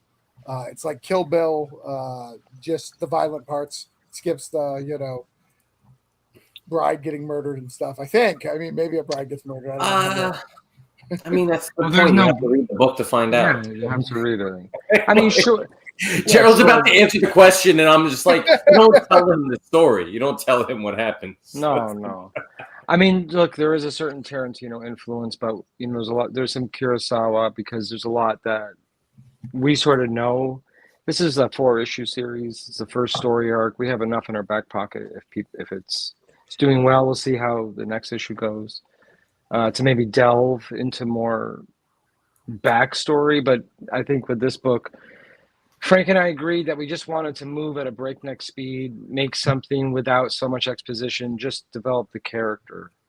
And there's no we're not going to answer the mystery of why this sword is. It just is. And I wanted to show I have this little Funko Pop I made of the character. Hold on, I'll make it big. Comes with a box. Ooh. Little Nice. Chio. Very nice. I want to expand on Gerald's answer, because when he says we're not going to answer the question of what the sword is, I mean, we hope to. I mean, we're taking a lot of inspiration from series that are written by like Brian K. Vaughan, where he sets up a lot of mysteries and he knows the answers to those mysteries. But right now, in the first story arc, he's not interested in answering them. They're answers to be answered down the line. So like, we know all the answers to these questions, but this first arc, this first 4-issue kind of series that we're making, it's just about having fun and chopping limbs off and getting to the core of who she is. Well, because what's something that's important about the story is that she has 24 hours now that she's cut herself and been cursed to kill or be killed. And the first kill happens on the 3rd page, and it's the worst thing that could possibly happen to her. And she has a really awful past, and she's making amends to her family, and that's pretty much squashed. But the rest of the series, a lot of people, there's going to be a lot more deserving kind of I spit on your grave sort of influence. Like there's, I think, a certain revenge aspect later on in the story. But the first issue, this one right here, this campaign just sort of sets up who is Chio, what is the sword. It asks a very devious question where if you were forced to kill people, like if you didn't have a choice, if you had to do it, who would you kill? And it's like that. She kind of tries to answer that question, which is it's kind of dark. It's pretty wild. Well, you have killed it today. You guys, we were at 6,670 with 227 backers. You guys are at 6,725 with 230. So you guys are killing it. We can mark you off the list here. That's great. Let me get this shared off. Oh, this is good. Is there a tier where we can get someone killed off, asking for a friend? Yes, there is. Yes. There is, actually. There is. Get slaughtered cameo is. I think she meant in real life, but I think she'll. I can't. That would be wild if you had a tier that's like hire a bounty hunter. Yes, Frank will come to your house. Yeah, you make them sign like a form, though. All bounties are on you. You cannot sue us for any bounties that may or may not have happened. Yeah, it's fine. Had nothing to do with us. But I'm excited about this book. We're doing great tonight, guys. We've got only one more. Let's see if people have let me down on mine. I think you guys were back in as I went, so I think we're going to be fine. So we were at 4,635 with $116 on mine. Let's check. By the way, I shared 1,000 Cuts out there. So, and look at that. We got one backer there. We're at 117. Just as promised again, Holiday Spirits, Christmas Stories in July. This is our 4th volume. We've done 3 trades before. Look, 1, 2, 3. You can get all 4. You can stuff if you like horror, creepy Christmas stuff. This one's super interesting because it's collecting floppies for the first time. And in those floppies, we had some ongoing stories. So We've got Sergeant Peppermint here, so he's got a 4-story thing, basically an issue's worth. And then we've got the summer. So we have how Santa spends the summer, how Krampus spends the summer, and how Mrs. Claus spends the summer. So it's very interesting there. We've got Mark Roy doing some stuff. We've got Jessica Mason. If you don't know Jessica Mason, she does a great book called Mary Shelley's. I think it's Monster High School, right? Mary Shelley's School for Monsters. School for Monsters. It's very, very good. It's a young adult, but very, very. It's really good. Young adult. Yeah. She's a very good writer. Brian Wolf did some creepy candy cane stuff. I did some drug related stuff for one called White Christmas. You know, like you do. very EIC. Snow going up someone's chimney tonight. Right. It's Did you see what he did there? I like it. So yeah, we've got all this stuff. So I'm going to share it out. If you want to back my stuff, I'd appreciate it. I'd like you to back it. It'd be good. I'm going to New Hampshire. I need people to back it before I go, so I'm not stressed. That'd be great. Thank you. All right. That's the last one, though. Hold on. Let me mark it off. Fact. Hold on. Here's what we're going to do. We're going to do it so you guys can see it because of the stupid light. All of our stuff tonight are done. Guys, we have hung out. Comic creators have hung out.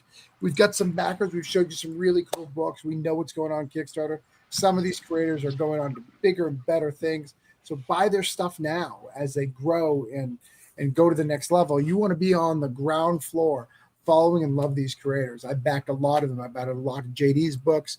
I backed everything that Gerald's done. I've backed about half of Frank's. So I backed Ray's first Mad Cats. I bought Joe's stuff. I don't know if I backed Nick's stuff. I'll have to check in my old stuff. So I put my money where my mouth is. I backed over, I don't know, a lot. I don't know how much it is, but it's a lot. You know it's a lot. Everyone knows it's a lot. Yeah, I'm going to find out because now I need to know. 1,323. I back a lot of things. Okay. So I put my money where that was, and only half of Frank's. Get those numbers up. Oh, he's still here. I thought he left. Yeah, he's never really gone. He's always Frank asked for my opinion on a book, and I told him I didn't like it. And we haven't had a right relationship ever since. I'll be honest. That's very true. He didn't like that response, even though I have liked many of Frank's books, but there was one I didn't. I won't tell you which one. It was the bad one, just for the record. Are we done? Are we finished? Is this over? You're so tired. Why do you have to be you? I feel like this is going on forever. Does this feel like this is... And guess what? It is. I stay here till 12. You can go, Frank, if you'd like, but I'm going to stay and hang out with people. Anybody who wants to stay on, we'll talk about comics, we'll promote your book again. But I also know some people have bedtimes.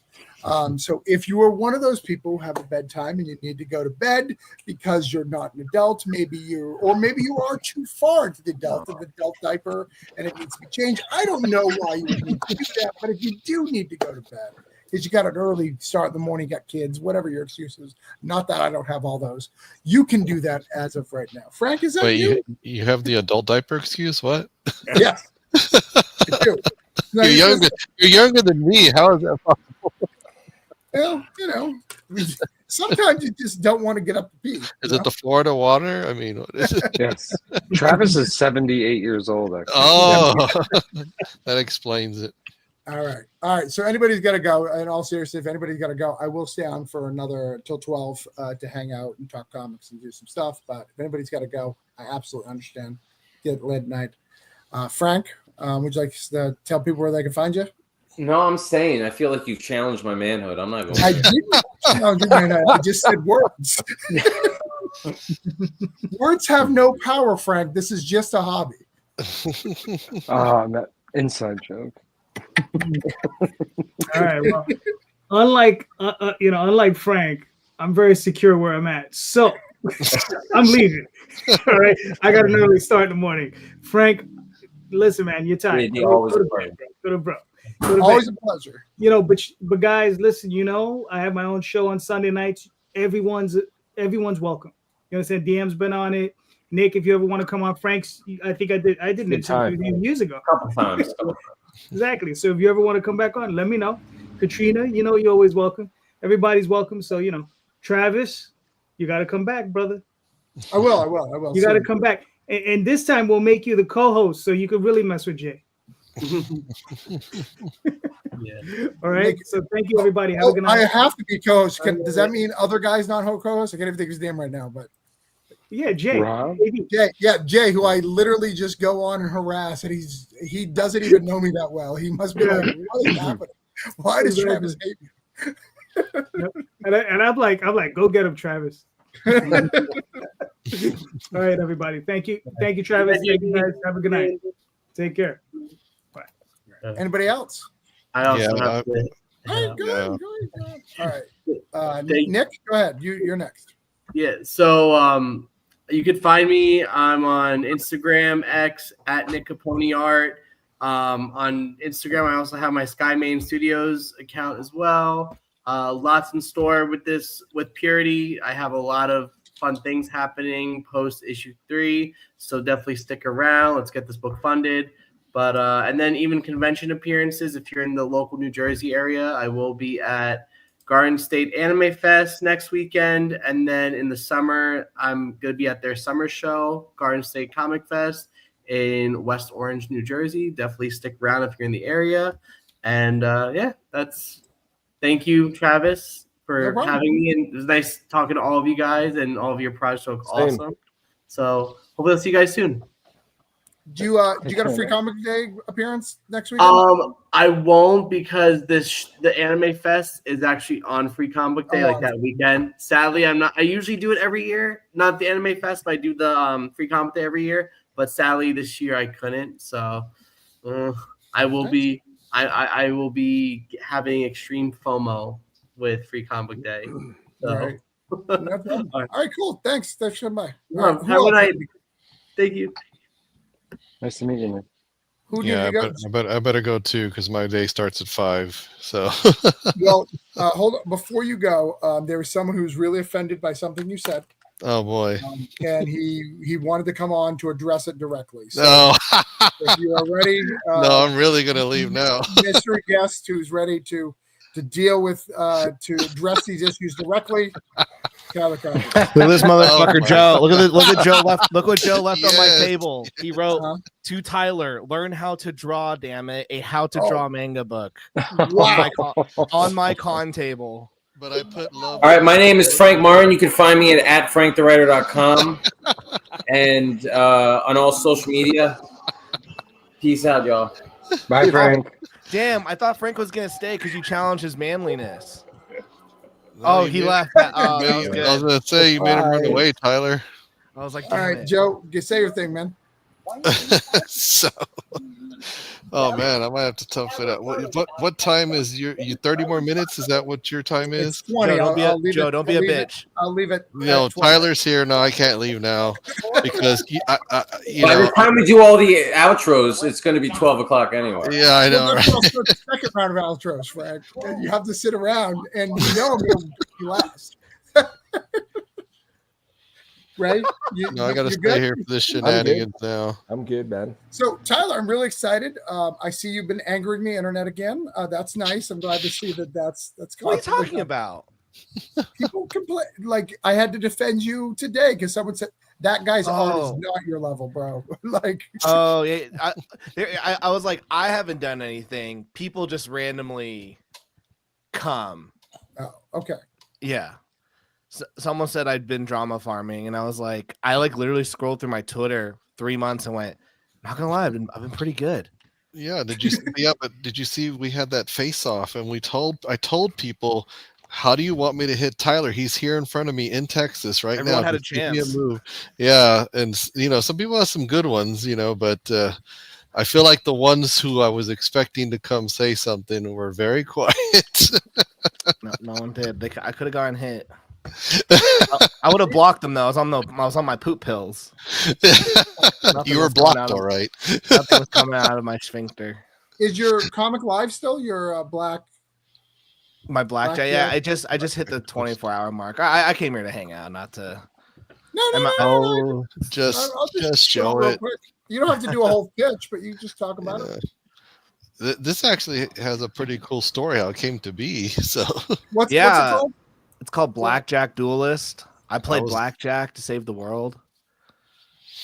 I was on the stream when you came when this was decided that you were going to do this for real.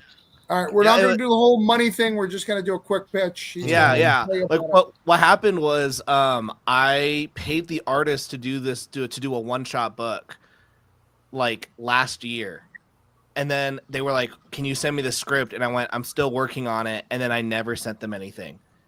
And then it was like I think February, and I was like, "Man, I need to put out an extra book this year. I don't have any money." And then I went, "Oh wait, I totally paid that artist already, like 100% for a book." And I went back to find the script that I'd done. I hated it, and so then I went on YouTube. We did I was gonna do a draw stream, and I was like, "Let me come up with this idea." And so me in the chat, we're coming up with ideas. The artist Jose, he then sends me. He's like, "Hey, I like the idea." Sends me a character thing, and then like the next week we started making it. So yeah, it was fun. How it's cool how this comic came to be. Mm-hmm. That's how all your comics going to come to be. So now. what you're saying is the exhibition that you throw things together is false. You can So, Tyler, I have a question. I'm ready. Because this kind of confirms the theory that I have. I'm ready. Manga is all the same genre, right? You just apply it to different things, right? Okay. You have manga for... So I just watched Rising Impact, which is like manga for golf. And then you have Naruto, which is manga for ninja. Yeah, and then have, like, they apply it to all the different things. This is just manga for blackjack. Yeah, Right? it's like I want to do a blackjack comic. How do I? It's like they're playing blackjack, but they got to kill each other, and their world is at stake. So I was playing pool with my son during spring break, and he's like, "Let's make a manga about pool where they play on a table that's like this length of a football field, and they have superpowers where they hit the ball and it does crazy things." It's like you just apply the same thing to every different thing of society. I would say it's a shonen. That's more of a shonen. That's not manga in general. It's just a shonen. But even then, a lot of manga is like, here's this basic thing, 10x crazy. Here's there's this one that's on my reading list, and it's like these two friends, and it's like they find rapists, and then he beats them up, and then she cuts their dicks off. And that's what they do. So you're like, oh, we know that he's gonna beat them up, but when she shows up with that knife, you go, oh. It's always one-upping another. There's always like there's like roll credits. I just got done reading one about a couple and they love DoorDash. Like this guy loves door dashing. He loves that the girl is always the same girl. I love Travis's face right now is priceless. He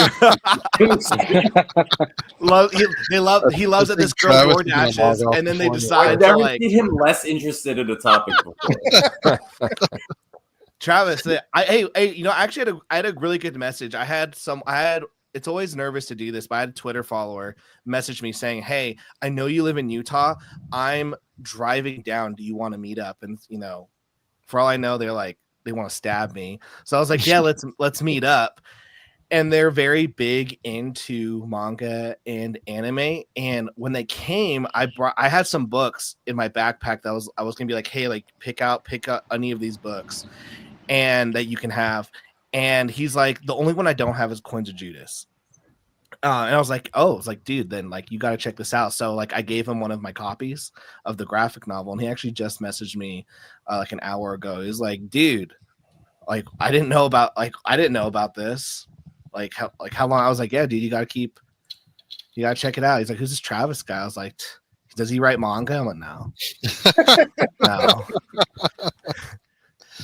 So I had an interesting Coins of Judas experience the other day. There was a Dungeons and Dragons like Caribbean cruise, and I live semi close to the cruise port here in Florida. Water. And some of those people came in crew to the small like 1-day con, like not even a con like I really advertised. It wasn't like a big deal. It's just one of those local cons, but they came in and they knew about Coins of Judas because it has been shared out. Nice. But why I was talking to him about it and they were asking questions, this other guy came and he's like, that concept sounds really good. He's like, I'd like to use it in my D&D game. I was like, oh, okay. And he bought the book specifically because in the trade, I have the write-ups in the back. Of the coin. He's like, oh, good. That's half the work I need to do for a D&D game. And I was like, he's like, I just have to make up the other coins because we do the coin. That's awesome. Yeah, it was, dude. You grabbed that book. I got mine right here too. Just look at that. Look at us. That's so cute. You see how cute that was? We were like, oh. You guys can do it very soon too. You and Gerald. You guys can. That's true. That's true, Gerald. We're gonna be such a cute couple together, showing our books together on live stream. You can put their screens next to each other, and they can go like this with the heart. Half the book combined. Yes, yeah, exactly. So I have a question, and we going back to Ray here. Fantasy, and I also maybe you guys follow Kevin. He does like updates every week about Kickstarter and what's going on and what's live and what's new. If you don't follow him, he gives you some interesting insights. But one of the things that I've noticed that struggles, and I know even you struggled with it a little bit, Tyler, as the series went on, is fantasy specifically on Kickstarter. Why do you think that is? I've never struggled a day in my life, so I don't know what you're talking about. Correct answer. Well, for me, I don't do fantasy very well. So I think for me, I'll be perfectly honest. Someone read my Bullet Assassin book, which is very fantasy, and they went, "You don't read fantasy, do you?" And I went, "I've played Skyrim." And they're like, that's fake fantasy. And I went, okay, but I played it. And they're like, did you like Oblivion? I went, no, there was too much magic and crap. So I think for me, like I'm never gonna go back into fantasy. After that comment, I went, yeah. So this miniseries got minier. Hold on. I love how easily breakable, because there's so many times people don't think comments get to Tyler, but if you say the right one, it will stop him from doing something. Yeah, I'll just be like, well, very fragile. I was like, this went from a 5-issue to a 4 very fast. We're just gonna end this. I mean, like they point out some really good things. Like one thing that I just like with fantasy, you have to have good world building, and you have to really make people believe that you're in that world. And I personally I struggle. I could never do what Frank does with like these one shots or these like I barely could do this one shot. I was struggling the whole time. I'm like, I've got to do this. Has got to be a 3-volume, 200-page each volume epic. What am I doing? I can't write that. So when trying to condense it, I just wasn't able to get the ideas down personally, because I'm just not very good at that. I'm a C writer at best, and when it comes to fantasy, I guess I'm a D. I just think with fantasy, you have to be able to get Skyrim. You just have to get people, except for Skyrim. You just have to be able to get people in the world and have them recognize things immediately. I just didn't do it very well. I just want to say that Tyler calling himself a D was the quote of the night. It really just nailed it. No one's as humble as I am. Any other thoughts on fantasy? Because I have my own theory. Well, my theory is there's two different types of fantasy, and both of them, it's very easy to wander outside of these two different styles. And this is strictly my opinion, of course. The best parallels I can draw is Lord of the Rings Fellowship and Lord of the Rings Return of the King. Return of the King, you have armies that are literally throwing pieces of buildings at each other and giant monsters, and like everything is like over the top. This is perfectly fine. On the flip side, Fellowship of the Ring, which the Madcaps is more like, it's very intimate. It's a very, very personal experience.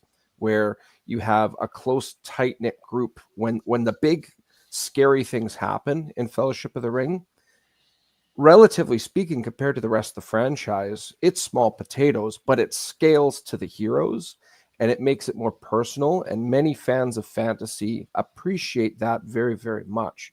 So they have a cave troll, and that's the big scare. But again, small potatoes, and the big highlighting fight being the wizard saying, "You all can't do anything. I'm going to see if I can keep this thing away from you." And that you see that giant flaming sword shatter on that ward that Gandalf holds out, and everybody just kind of, holy cow, he actually broke that monster's sword.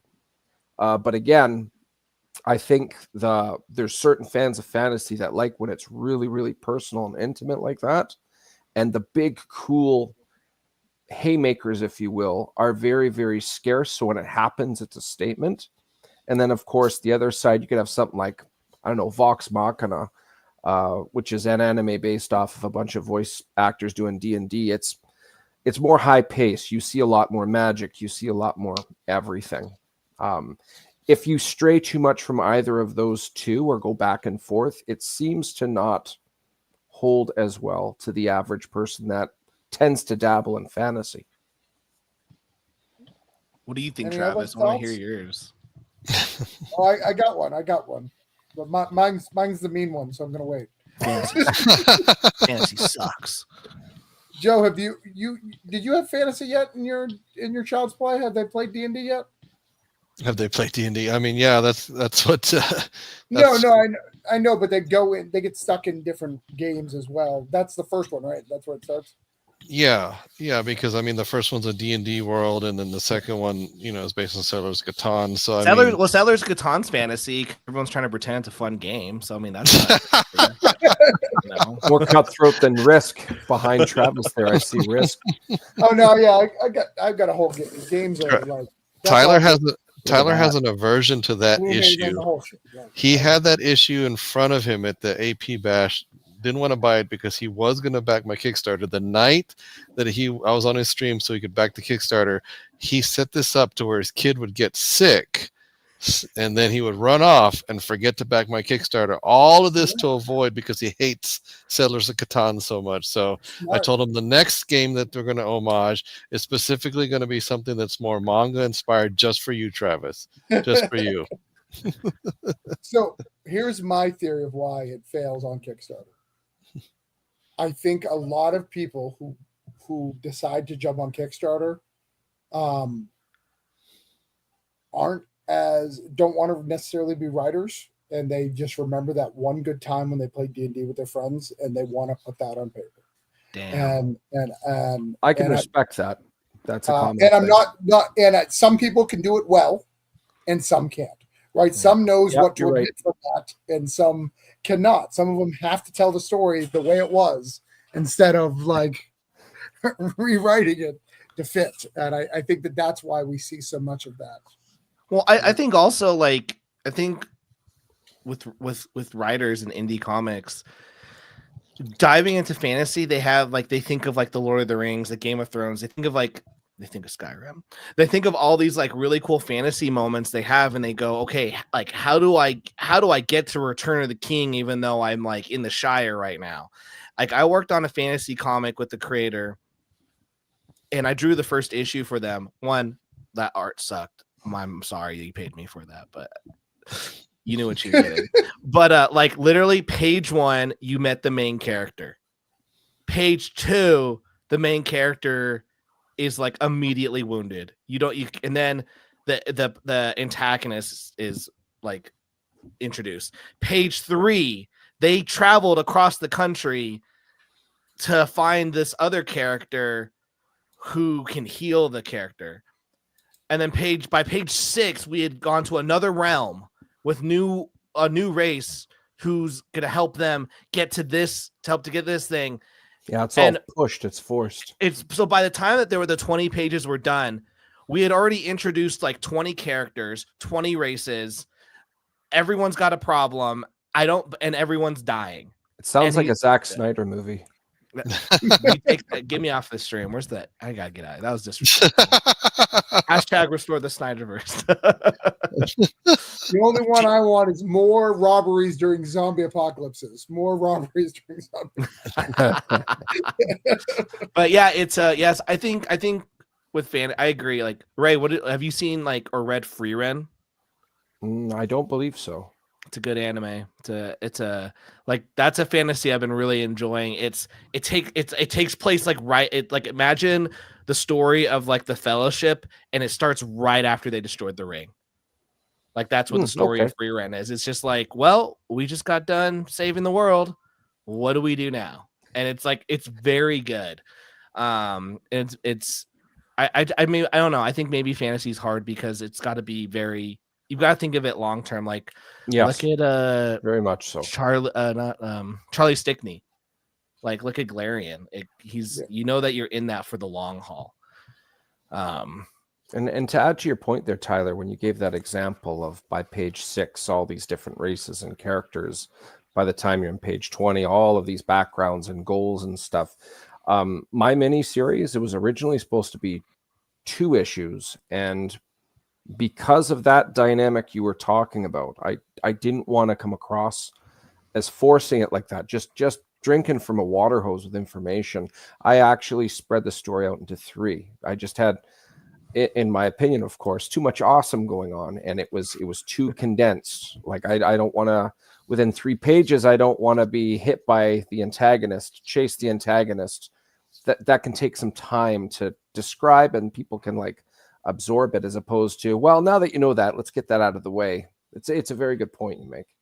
I think one thing that Travis and I have talked about with Coins of Judas is we wish that we had done more issues in that first arc. It was very fast paced.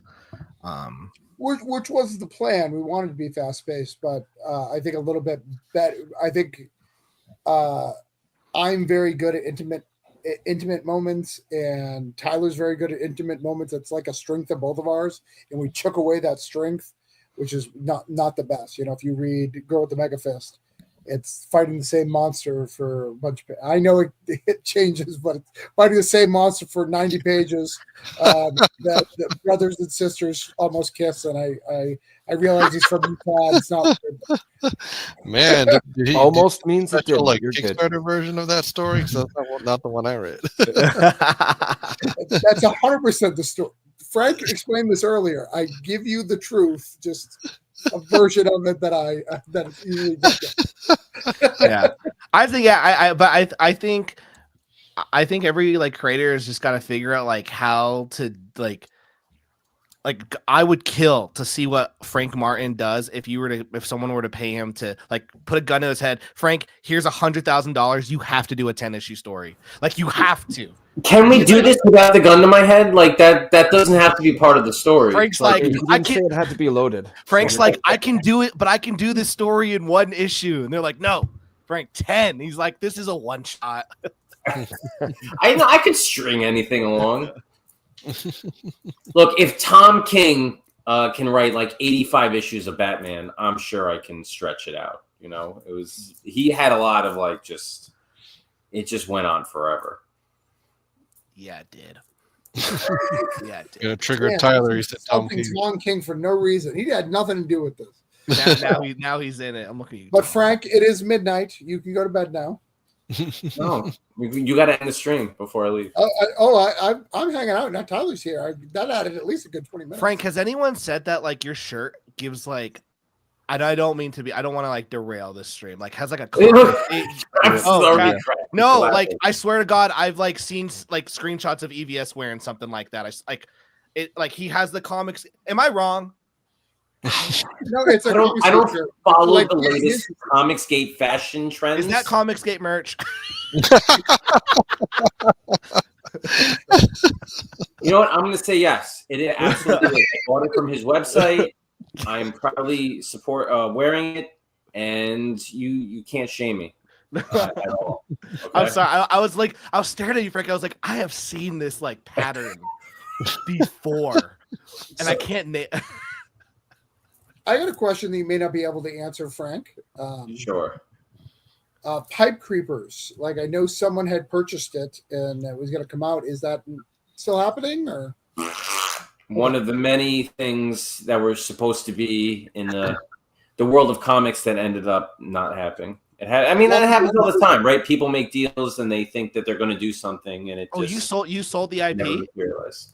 I didn't sell the IP. I entered an agreement with somebody to develop it, and just didn't happen. So it reverted back to me, and it is the series that I've had the most success with on Kickstarter. So I've always wanted to do that, but it's like I'm an idiot. I don't go after the thing that's been most successful for me. I wouldn't do whatever else I want to do. So I remember you did really well with the Polar one, and you were like, yeah, so I'm gonna not do that one anymore. No, that's not true. I have one more campaign for Polar Paradox coming out, and I'm looking forward to it because so each one is like 2-part stories. So I've done a 2-part story in Antarctica in like ice caps. I did a 2-part story in the jungle, and the next 2-part story will be in a volcano. So I feel like that entire series is going to come full circle and be finished. And I told him the opposite. He was like, why did the second 2-parter not do as good as the first? Because it says polar and there's no snow anymore, Frank. Polar has to do with the world. It's the world. It's the snow. I want a polar bear.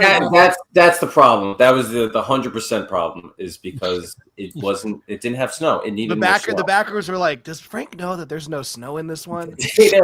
This guy must be an idiot. Kickstarter funding trending shows that you need more snow in your projects. You don't have enough snow. Backers don't it doesn't resonate with the readers. Yeah. I am literally writing a superhero comic for somebody that didn't have snow. It wasn't a snowy place, so I have cocaine in the air to make it look like it's snowing. There you go. That is really happening. I'm not making a joke. Oh, really? That was even sarcasm. Wow. What's up? Let it blow, let it blow, let it blow. Let it blow, let it blow. You need that booger sugar, man. I wanted that white aesthetic for this particular shot, and he's like, it doesn't snow here. Gotta figure out another way. I got you, fam. Stray bullet hits wrapped up cocaine. Boof. Joe, do you need to go? I know you have 5 a.m. You gotta go? Yeah, I probably should.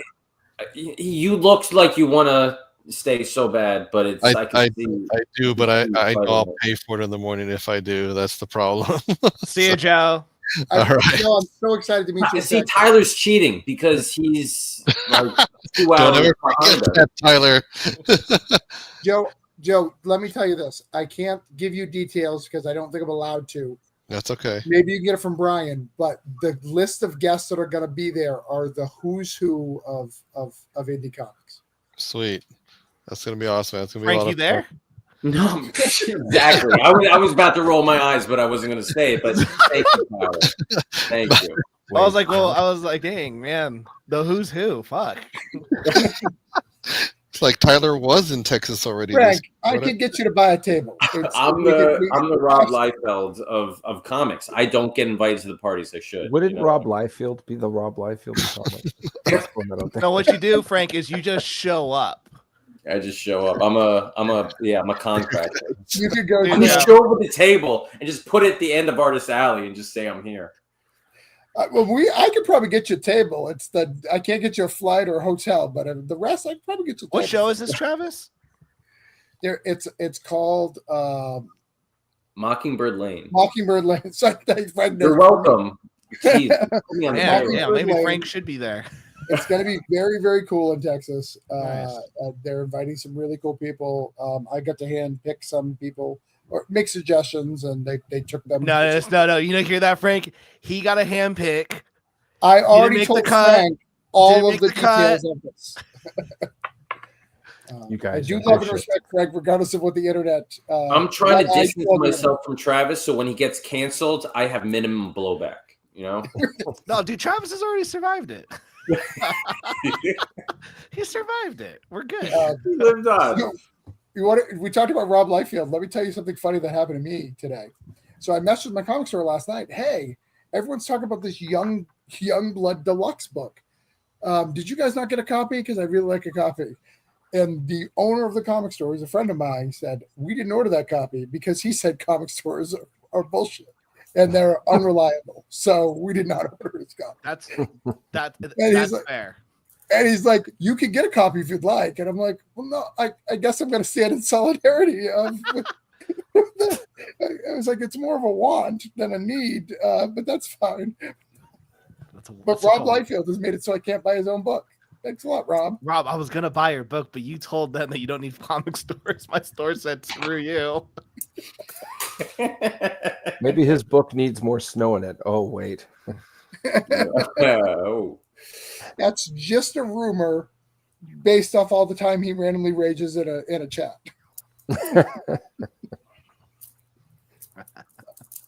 That is a Comicsgate shirt, man. Like, you don't even know. Is it from Jersey? Is it? I would do blow with Rob Liefeld. Yeah, I think I would. Let's go right into this. Given the opportunity, I'm like, this is worth it. This is a story that will get me some mileage. Oh yeah, for sure. Oh yeah, the experience will be like a Led Zeppelin music video. Yeah, you did blow with an Image founder, creator of Deadpool. Like you can beat people. You can beat most everyone. I would be like, a couple lines in, I'll be like, Rob, tell me the truth. You didn't come up with Deadpool. just level with me, just tell me the truth. You know how to draw feet, you just don't want to, don't you, Rob? He's like, check this foot out, super detailed. That's a tracing of your own foot. Draw something smaller. I got to drink with Ric Flair once, so I hung out with Ric Flair, had a drink, waited a half hour till it was like appropriate to ask him for a selfie, bought him a drink. He got on the phone and was on the phone for an hour. So I never got my selfie, and I had to look like I was a creeper, even though for a half hour I was not going to be that guy to ask for the selfie. Hang out. You got it. When he's on the phone, you got to go to him, tap him on the shoulder. Just be like, Mr. That's what you got to do. That was the worst. I'm sorry for your loss. I am. Though you can drink with if you're ever in Tampa, I can tell you the two bars that he goes to. So if you really want to drink with Ric Flair. Is that where you're at, Travis? No, but he drinks. He gets in trouble at that bar so often that they talk about it on the radio a lot. Where? Okay, are you in North or South Florida? I'm middle. So I'm where the space shuttle is. So I'm. All right, I don't know where that is. That's not a good landmark. I'm going to Fort Lauderdale soon. Where are you? No. Miami. No. Miami. No, I'm closer to Miami. Okay.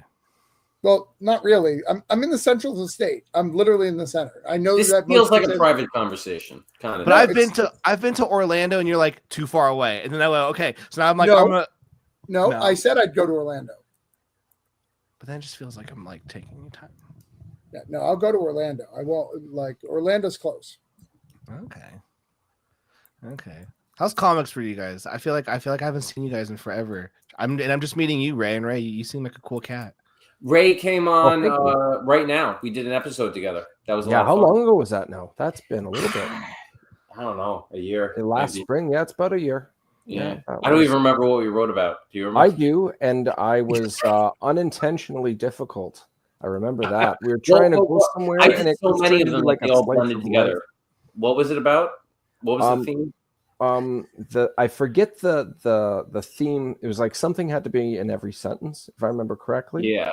I forget what that was, but we just couldn't get between the two of us. We kept on throwing each other off of the momentum, and it just became this regular slice of life between this boy and girl going to the fair. Nothing really became of it. It was actually like hilarious. Like watching like a sprinter and a marathon runner trying to perform the best, but they're tied together, I mean, that's part of the process, man. It's just having a good time. Tyler loved that show, or at least he told me he did. Well, here's the thing, we did the pilot episode on my show when you were like, remember? Because I was like a proto episode. It was like the prototype. Yeah, I was coming up with the idea. Yeah, because generally, what happened was we came up with an idea on the live stream, and then I drew it. And then you drew it, and it was one of your idiot, I don't know, fans or whatever they're called, came up with the most Nazi random bunny. set of words. It was not. It was like Nazi, hunter, monster, Banana. rabbit, banana, or something. And I was like, no, you said that, so we're going to make a story about that. And you drew like a little cap. It was called Captain Hoppers and the Nazi. Yeah, it was like, because like I just remember being like, this is such a good idea with the worst audience to try this out on, because they gave us it's like someone trying to do improv and like, all right, give us a city, and they're like, they give us an era, like the Holocaust, and you're just like, come on. You drew it was a rabbit in a hot air balloon firing a machine gun, a banana machine gun at a monster. Yes. And then the story was about like he busted out of some Nazi prison and stole one of their hot air balloons, and a monster was chasing him. It was in a prototype banana machine gun. Yeah, but I wrote it while we were live streaming, and I ended that stream with a gigantic headache. I would never do that again. I just want to see the Strawn now. I'm seeing if I can find it. Is that launching show officially dead, Frank? Are you not doing right now anymore? You know what it was? I got tired of asking people to be guests. Just one thing you got to do. Or just post some on people, Facebook. Some people asked me. Ray actually asked to come on, which was awesome. I would love it if it was easier to book people and I just show up and do it, and I didn't have to organize it all the time and make the images and stuff. But yeah, I mean, I would do it if somebody really begged. It was fun. It was a lot of fun. I met a lot of people doing it. Yeah. Well, if you fire that up, I'll happily go on again. So okay. I'll just leave that open there. It was good last time. I definitely do it again. It's kind of like in the Matrix. You remember in the second Matrix when the dude meets Neo and he's supposed to bring him to the Oracle, and the guy ends up fighting him, right? Mm-hmm. And he's like, "Why did we fight?" And he says, "You don't know someone until you fight them." You remember that? Yes. He said, I feel like you don't know someone until you try to write a story with them. That makes sense. All I remember is you correcting my grammar constantly until it stressed me out. I mean, I could ignore that. I know something really about want to get in the weeds or something. He was kind of every sentence. He was editing it as I was talking, and I was like, "Stop, Frank!" Like, Frank's like, you know what it is? Google puts it there. It's like it highlights it and says, "This is not right." So you're like, I gotta change it. Well, and I have a system. Like, I go back and do it at the end, and Frank was like you could do it now. Like, with when I write, I want to keep writing, but when I do the show, it's like I write a sentence. And then I just gotta sit there and wait for you to do something. So let me figure out something to do. Let me check the 17. This is your fault. This is it's your fault, Travis. That's what he's Frank, you know what CDO is? I think you have CDO. No, I don't know what CDO. That's OCD, but it's alphabetized. Oh, okay. Could be, possibly. Just gotta correct it. I get it. You gotta scratch that itch. I get it. I gotta. You know what it is? I don't have enough for a diagnosis, but I got a little bit of each to make like a smoothie of all the acronyms. I don't have OCD. I don't have it all together. But yeah, that's great. You know what, Tyler? If you can't find it, I'm gonna try to find it. Yeah, I can't find it in my folder. What are you guys looking for? He's the looking picture. For the image. Looking for the Nazi bunny. The Nazi bunny. So I definitely have it saved. I just don't know where. This is your second campaign. Are you finding it easier? Are you finding it harder? Where are you at? Myself? Yeah. I am at this current state of the month, because it was 4 weeks last time. It's 4 weeks this time. More backers, more money. So okay. I really don't want to. I don't feel like I jinx it or anything, but I won't have a full grasp until it's done. But so far, I'm ahead of the curve compared to last time. I've got repeat readers and repeat backers, so I'm flattered, and I'm just getting past that. What do they call it? The plateau, that middle third of any campaign. It's relatively dead, not completely, but we got 5 days to go, so it might spike like it did last time. So we'll see. So far, I mean, it should. Yeah, it should. So I've got, what's my conversion rate right now? It's over 20%. Conversion rate. Let me find it here quick. 26% conversion rate. And plays completed on video is 78% right now. So I mean, I've watched a couple times, don't get me wrong, but like 78% of them are like completed. Right. So although I don't fully know what I'm doing, I seem to be I feel I'm a step in the right direction. So no complaints. Could always do better for sure. Yeah, no, well, it's a hard thing too, because it's really hard to stay into because there's so many variables for a comic, right? Who you picked as an artist, what your genre, what all this, and then you hang out with peers who have various different things, and you're not comparing apples to apples, Right. There's so many different variables on it. It's not like you use the same team or whatever. So it's Kickstarter's hard in that aspect of trying to figure it out and master it. And then once you think you get it, you have a hit, the next series may not be a hit and you're trying to figure out why. Or maybe you have a book called Polar Paradox and you go away from the snow and you're going to volcanoes, any of these things can happen. He's like, I hate you. I don't even think he's listening right now. We're like both looking for this freaking bunny picture. Ray hired Tyler's publicity company that popped in. Oh yeah, did you hear us, Tyler? Where every time someone tried to scam us, we were like, "Oh, Tyler's company." Yeah. It's my marketing. It's my marketing company. We're trying to get the backers for Anytime a scammer comes on, they just come out of the woodwork. I'm impressed every time. The speech pattern is the same, and I always say now I'll either like pick apart their tactic and show it's obviously a scam, or I'll just say I'm fully in. I just need your credit card number, and they leave me alone. Love scammers; they're great. Yeah, I like to mess with them a lot too. I probably shouldn't, but I also mess with, like, if you're an artist and you message me, like, I don't mind you messaging me, but if you don't know what I do, like if you just like saw me on the internet, like you need to know a book. I'm like, oh cool. What do you know me from? Oh, I don't know your work. Oh, then why do you want to work with me? I could be an asshole. Like, you don't know anything about me. I could literally have the worst. Like, I don't want to work with you. Have to know something that I've done. Like, if you're gonna work with me.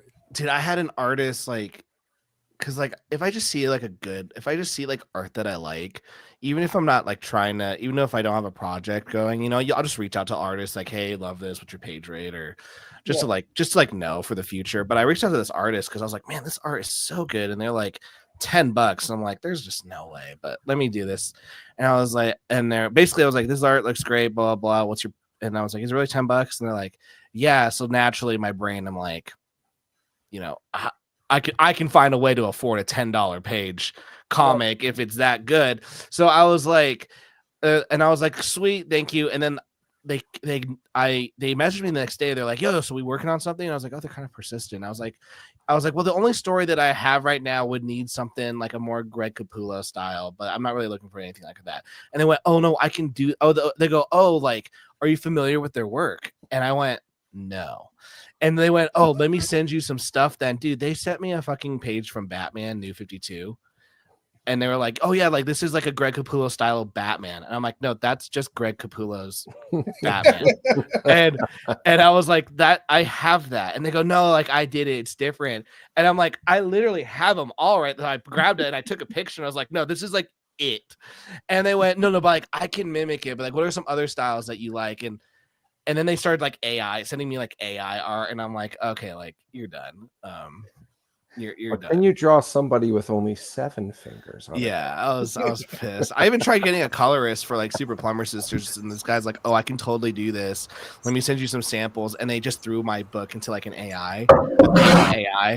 So like all their limbs were missing, and they're like, it was Rob Liefeld's Footless. They're like, abomination. Like, does this look good? I went, yes. Like I'll hire you for all like 120 pages in a couple months, so be on the lookout. I'll pay you in wampum. Yeah, freaking AI. All right, I'm officially tapping out. Frank, it was good to see you, man. It was good to see you too, Tyler. Thanks for popping in unannounced. And Travis, see you, Frank. Bye, Frank. Adios, guys. And then there were 3. You took it right out of my mouth, man. And then there were 3. Good job. I'm not letting go. I'm not letting go. I got to go in a little bit, but I can hang around. Every time you're on a stream with me, like odds of it getting restreamed or hate streamed, you know, is really high. So dude, it's going up, man. Like the chances are. My views on YouTube are gonna skyrocket. There's that fucker Tyler, dude, and like I don't really even do my. I'm barely on Twitter these days. I very rarely stream, and yet some people still find ways to be like, oh, Tyler exists.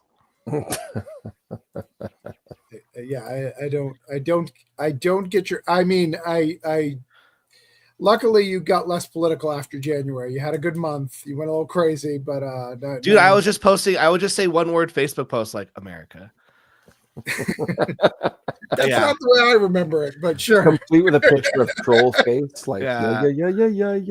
I gotta like if anytime sometimes I would troll, just be like, I know if I just put this out, it'll piss people off. And last year, I didn't intend it to be political, so I ended up putting an edit in the caption, but it was something like, here's to the people that can disagree and still get along. And it showed a picture of 2 like champagne glasses clinking. And fuck you, Ray. It was like over 100 comments. Over 100 comments, people jumping down each other's throats. And then I put an edit in the caption where I just said, hey, I didn't even view this as political. I'm up in Canada. I didn't even think of the fact that like within a couple of days, it was the American election. It was like late October, early November. Fuck you, Ray. Click, right? And then after all this vitriol come out, I just said, hey, I'm up in Canada. I just want to roll dice and read comics. I left it at that, and then everybody just stopped commenting. They just left it alone at that point. So I was like, oh, okay. All right. Let's just be a tad more careful. It was all about the timing, of course, because that election was happening. But yeah, it was very interesting because I've never seen that. Like, I've never been on the front lines of watching something like that. That's fun. Fester and evolve. It was a good time. It was fun for Tyler. It was fun. I'll admit it was fun until it was not. It was fun. I was like, January, this is fun. And I was like, February, this is fun. And then March, I was like, it's not getting as fun as I thought it was. And like now we're like coming to May, and I'm like, I think it could get fun. Like I was told we were gonna have fun. Like this is not the silly goose time I was promised. I was like, I feel like I'm at Fire Festival. I'm still waiting for the lineup to show up. Like, no, they said the bands are gonna be here. Like, I swear. Like, they told, like, I bought a ticket. They told me I was gonna have a good time. I'm just waiting. They probably got this. They're figuring it out. They're like, they know what they're doing. The band's in the back. They're gonna surprise us. You know, they're figuring it out. Such a good time. Yeah, such a good time. No, what, you know, I've been doing a lot of introspection lately, Travis, and all right, and I think one of the things that you said, I think you said in passing once, like maybe a year or so ago, but like I've like come to realize that it totally encapsulates like how I just operate, and I think you said something like, if you can fight with Tyler and hold your own, he'll respect you, and then you'll just be friends. I like you said it, and I'm not saying it the way that you said it. But like I like having good conversations, right. And I like to go back and forth, and I like people think I just like fighting with people. No, I legit enjoy having my ideas challenged. So I'm going to respect you to like Travis. You can challenge me, and you have like changed my mind on multiple things. You even told me that I should fix, like, I totally changed like the story of my entire Growth Megafist series because of like a discussion that we had. And you know, I don't know if you read the back of that volume 4 book, but I did mention you in there. I was like, I have it, but I have not read it yet. But you're good. But yeah, I have you in the back. Like, yo, I've got to thank Travis Gibb. He like, because I got so many messages because of that ending, actually, yes. And I know that I would not have gone it. So I guess like I like being able to challenge and have my views challenged. So I like to have friends who like can challenge my Well, points I of think view. that's where I can come at you a little bit different than other people is I've been to Utah. I've done mission work in Utah against your religion. Like, no, but like you guys are missionaries. You We're guys still go out to winning. the field. You go to people's houses. Like you're used to debating. Like that's just, it's literally like you were trained to do that. That's a good way to put it. Yeah, I am trained. That's not true. your fault. I'm psychologically trained by my cult religion. Dude, I gotta get out of this. Fuck. Right. You were trained to debate people. Like I've even seen you debate people that you agree with. I have a friend who reminds me a lot of you, Tyler, in that respect. The way I describe my friend, and you can confirm if you can relate to this, you just like exhausting thought, just to finalize your opinion on a topic. You just consider it all and get some bounce back. And yeah. Well, because I think that I can't believe in my opinion unless I can fight for it. And the moment like I get stumped, that means it's either you got to reassess. I have to reassess and learn more. Like, for example, like, current enemy number one right now is Tony James. And, he has shout out to Jody James, man. Dude, I'm going on a stream with him tomorrow night. Oh my God. Yeah. We're going to debate a Kickstarter thing. There's a whole moderator and anything. Who is it? That's a great question. I only know them by their Twitter thing. I saw him on this person's podcast. He was saying like Kickstarter. He said Kickstarter is only for porn books and mainstream books, and Kickstarter hides quality books. And I was like, wow, that's quite the claim. Like, let's go into that. And so like I want to like debate that because that's a really like he has good points like that. But there's a lot of things that you can debate over that. He brought up something on Twitter the other day behind a block because he's a bitch. That like their art is objective, and I'm like, no, art is subjective. The quality of art is subjective, and I started Googling it like live on my stream, and then I found a definition of art is objective, and it totally like made me go, okay, stop. I actually don't know if I can refute this. Now we have to dive deep into the point. And now I start diving deep into the art is objective, and I start learning, and I derailed my stream. I lost like 10 viewers just because I was trying to figure out this art is objective thing. But yeah, like if you're able to combat your opinions and have them combated at you, and if you get stumped on, it's okay. Either means that you need to change your opinion or reassess. And I think people think that's a weakness. Well, it's very common, especially nowadays. I heard somebody make a joke about as soon as you learn something and you feel it's the truth, the first thing you have to do is to lie to defend it. Yeah, well, that's an instinct, almost tribalistic. Yeah, I mean, I'll say one thing that I wish Travis would do. What I remember Travis did, and he did this to me, is I used to be in that like all mainstream comics are bad kind of thing. Like there was a period where I was just posting videos, the mainstream, they all suck, blah, blah, blah.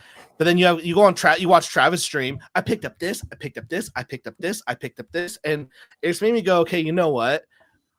I'm not even going to I'm not even looking for the good comics. I'm just assuming they're all bad because that's what I'm told. And like you go in and it turns out, yeah, maybe there's always going to be some bad apples where you're like, that sucked. But just find the good ones and talk about that. Like I went to a comic store, I found where is it? Batman and Dylan Dog. I didn't know what Dylan Dog was, but I bought it. I was like, this is this is fantastic. Like that Batman comic book came out this year. So it's like there are good stuff. Like there are stuff to be excited about. But you have to challenge, but like I wasn't challenged because I was in this thought group of like all comics are bad. Like, yeah. All comics. Oh, that's what we're saying. All. Okay, I guess all. All right, all comics are bad. Yes. But Travis over there keeps saying that there are some good ones, but he's definitely wrong. So all comics are bad. Gosh, his polis is... The difference is those comics are coming out. The ones that they're talking about are hypothetical. Well, it's funny because then they're like, oh, you got to read all the good comics and the comics that were made before I was born, and just naturally I go like, ew, I don't want to read those. So you know what I've declared today? I made a bold statement. Jason Aaron's Turtles run right now is the Bret Hart of Ninja Turtles. It is the best there is, the best there was, and the best there ever will be. I haven't read it, but I've been hearing lots of good accolades towards it. You'll love it, Tyler. It's all gritty and dark. But I've been reading manga about like the DoorDasher who has sex with his DoorDash girl. No, Like, I get you. so- They Okay, have but very similars. The Turtles do a gangbang on Casey Jones in issue 4. well, dude, like that's I don't know if it's gay because like they don't have penises, but yeah. And Casey was asking for it. He's named after a train, so they had to run a train. I mean, And also he gets his mask and he's like, I need protection, puts it on. I mean, I wouldn't want to be giving any eye contact. Giving any eye contact to that. I mean, like, yeah, there are good comics, and yeah, I think like I haven't been doing a lot of streams. I've really been involved in things. I know everyone's still fighting everyone. I just think everyone just gotta get back to just, I don't know. Everyone takes this stuff so seriously. Well, I think there are some people that should. For me, I'm not taking the comics very seriously because I realize it's not. That's where you get in your problems, where your debates is people think you don't take it seriously at all because of that. yeah. But like, well, I think the problem is like, okay, Travis, I know you take it seriously because you see comics as your end game, right? Sure. And there are some people who think comics is their end game, and it's like, bro, you're not even in the game, right. So like don't. Like for me, I already attempted this whole try to do comics thing full time and like as an indie, and that was hard. I've already pissed off enough people in the mainstream that door is closed. And so, but even then, it's not something that like. But even then, I don't have that love. I don't have the love and passion that someone like you, Travis, would have for the mainstream. If someone like, "Yo, Tyler, what are you reading right now?" I'd be like, "I read that miniseries, Batman and Dylan Dog, and." That was cool. Like that's where it'd be. Like I just don't have that love, but I have love. I still have the love for like reading comics and finding good comics and making. So like because I don't see it as my end game, I can just have a good time. And I feel like people need to have that. Mm-hmm. Yeah, that's a good point. You're 100% right. But I will tell you this: I had dinner with a pro at MegaCon this year. And they did say they said the door was open for me. No. I talked about all my frustration and how I couldn't get in the door, and they were just like, "Hey, let me tell you the story." And he told me a story about a comic writer. I'll even say the name of the comic writer. Last time I did, his name's Mark Russell. Mark Russell wrote for AWA, has written for Marvel, written for DC, Eisner winner. When this guy suggested Mark Russell to the editor was like, "Who's Mark Russell?"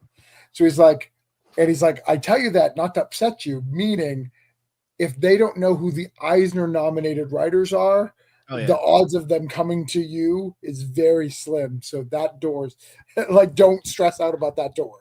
Like they don't even know who's in the other room like they're supposed to.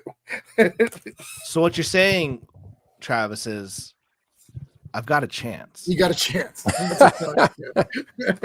All right, never mind. I'm back, baby. This is my end game. With a vengeance. Yeah, I'm back. Let's do this. I actually am shocked. I felt that this Blackjack book, this is more my style of manga. So I was shocked that it didn't blow up because I expected it to be big, huge numbers for you. I stealth launched it. There's an economy problem, and also just maybe it's a one shot. I didn't have as many add-ons, and I just also like my marketing for the past 8 months has just been abysmal.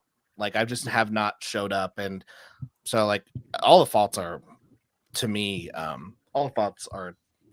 own. Here, real quick, I have no desire to work for the mainstream, but I would love to make my own fan Batman comic.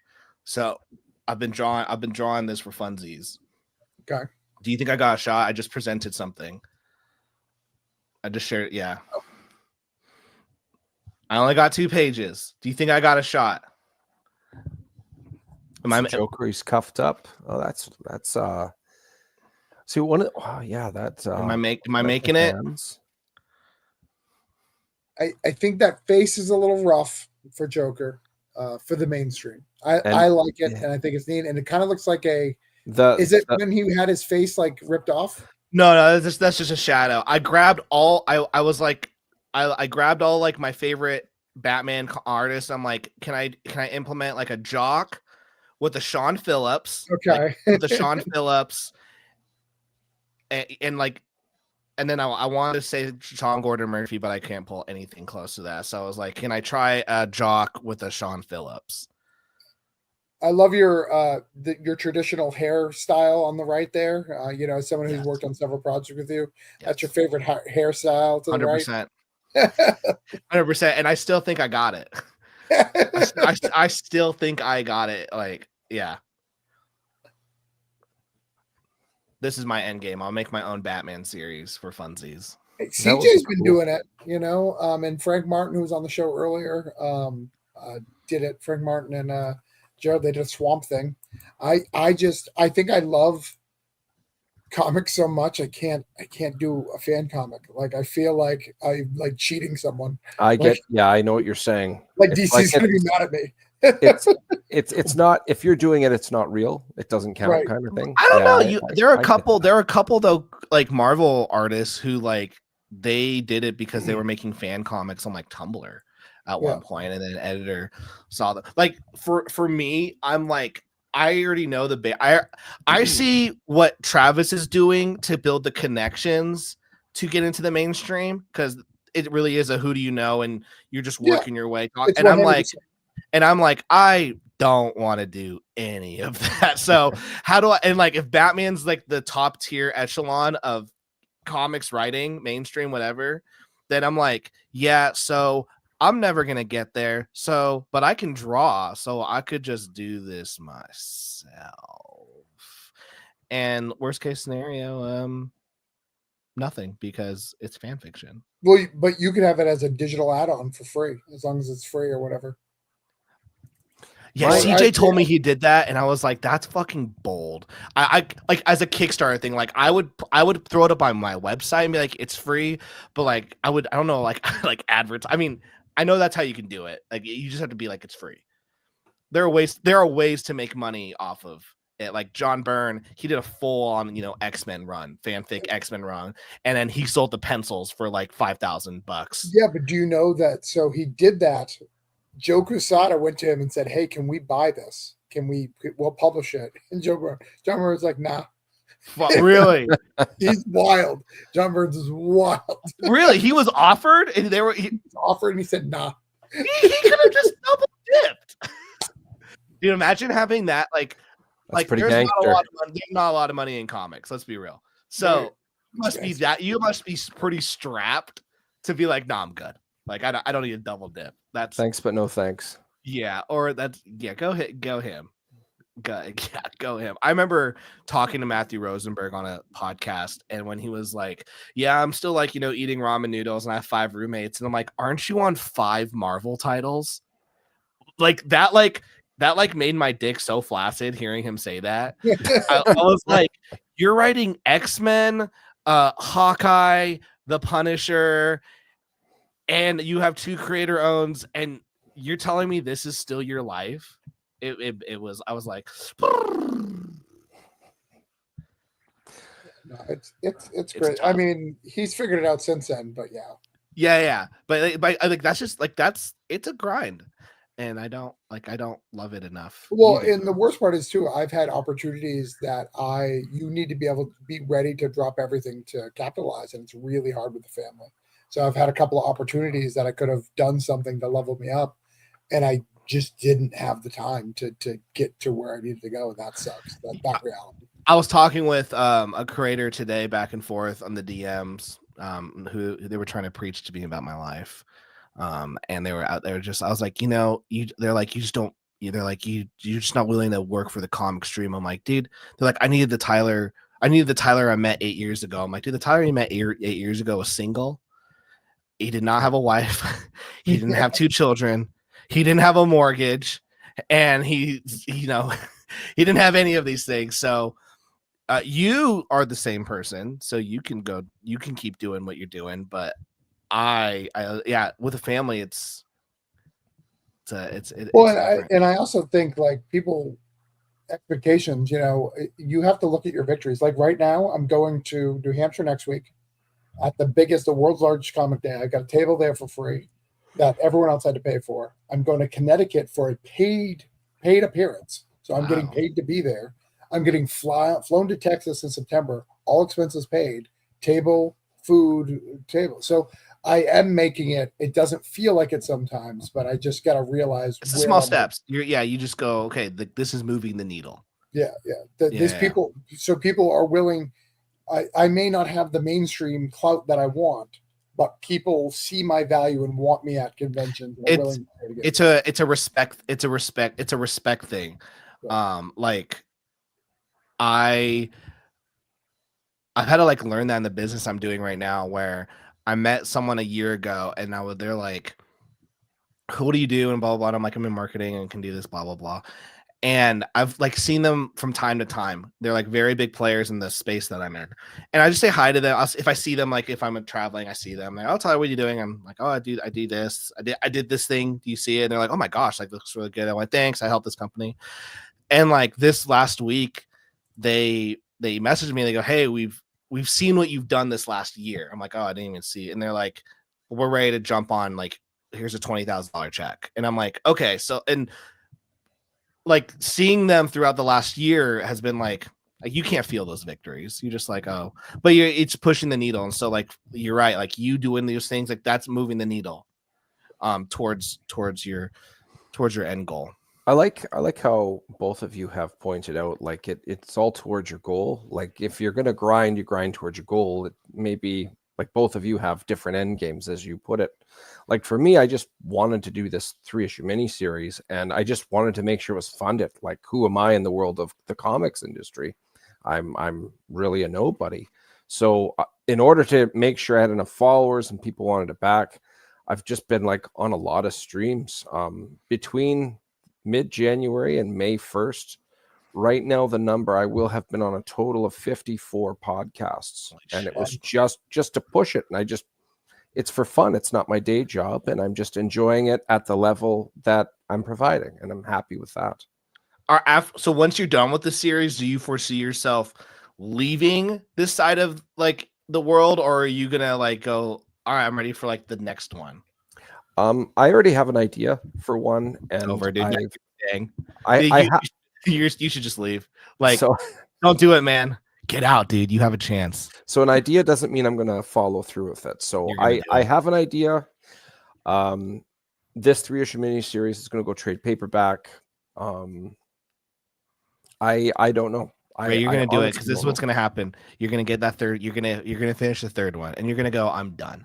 But let me just do the trade paperback. You're going to put out the trade paperback. You're going to feel the trade paperback. You're going to get a boner, and you're going to go, I want to. No, I know. I'm dead serious. You're going to feel the trade paperback, and you're going to go, how do I get this feeling again? And then you're going to do another 3. And then you're going to tell yourself, I'm done. And then you're going to put it in trade paperback, and you're going to feel that trade paperback again. And then you're going to get a hard again. And then I know. I want like you. I want. Tell me I'm real. I'm right. I want this clipped, and I want it in a reel. So when it stops, it replays in that cycle you're describing. Yeah. You're going to do 3 issues, graphic novel. You're going to get hard, and then you're going to like, tell me I'm wrong, Travis. You're not wrong. But the worst part you can do is talk to people like us, Ray. Like, Sean Wood. Have you've come across Sean Wood? Yes. The name is familiar. Recon. He does. Recon was his. Wow, I can't even remember his main book. Yes, he was on. He commented on this stream earlier. Yeah, he's a great guy. Yes. But see, you'll follow someone like me who then will start giving you marketing advice. You're like, all right, so you really want your third one to hit. So what you need to do is you need to do a one-shot something else. And you're like, what? That doesn't make any sense. I want to finish my thing. Right. But you need people to carry over to help you. If they've already been buying the same shit, it's the same shit. And it's good advice. So it gets crazy. So look at this. This was 3 volumes. This is 15 issues that were single. And then I did 3 volumes, and now I have an omnibus that's 370 pages. I had 15 chances to quit. And I should, and I told myself I was gonna.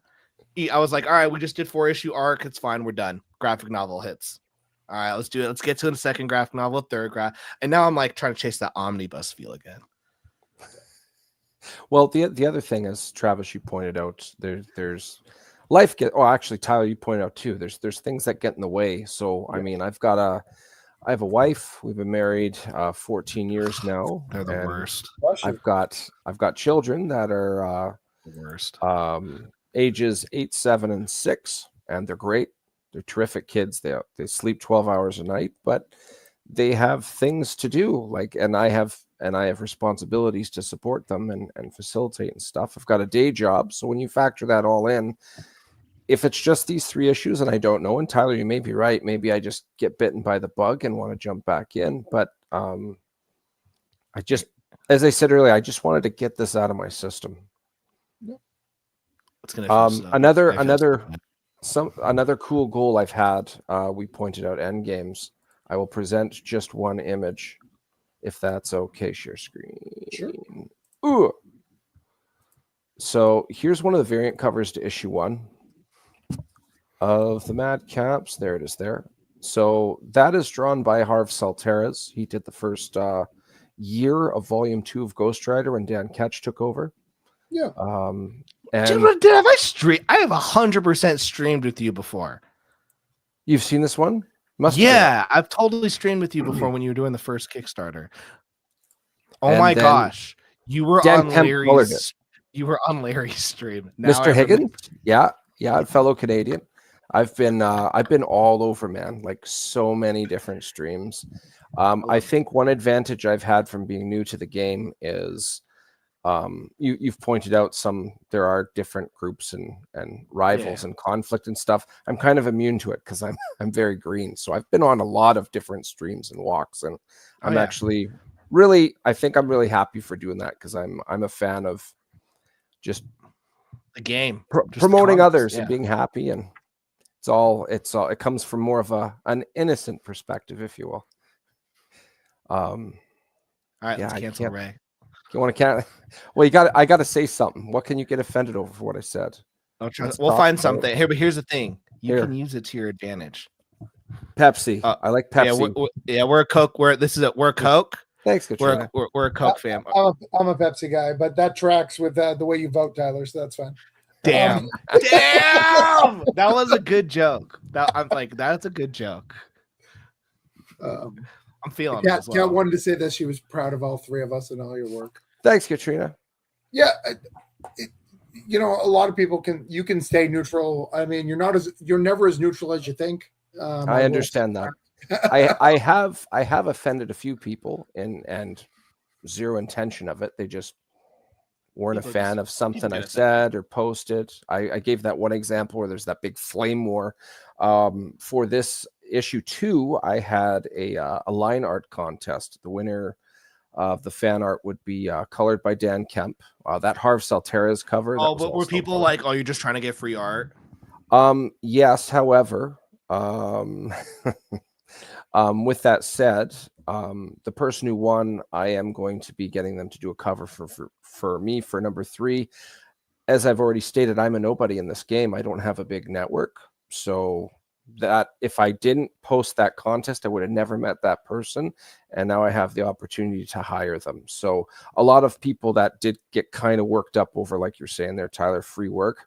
It cost me more money to have that extra page in my book, and now I get to pay that person in the future for some real screw rad those people. stuff. Screw those people. It died down. It didn't last that long, but I found that very interesting. It was just I don't know. It hit them at such a level. It struck such a nerve that they had to comment on it. It was interesting. People in comics, once you've done this and you work for other people, you'll get screwed over. And once you get screwed over, some people can handle it very well and some people can't.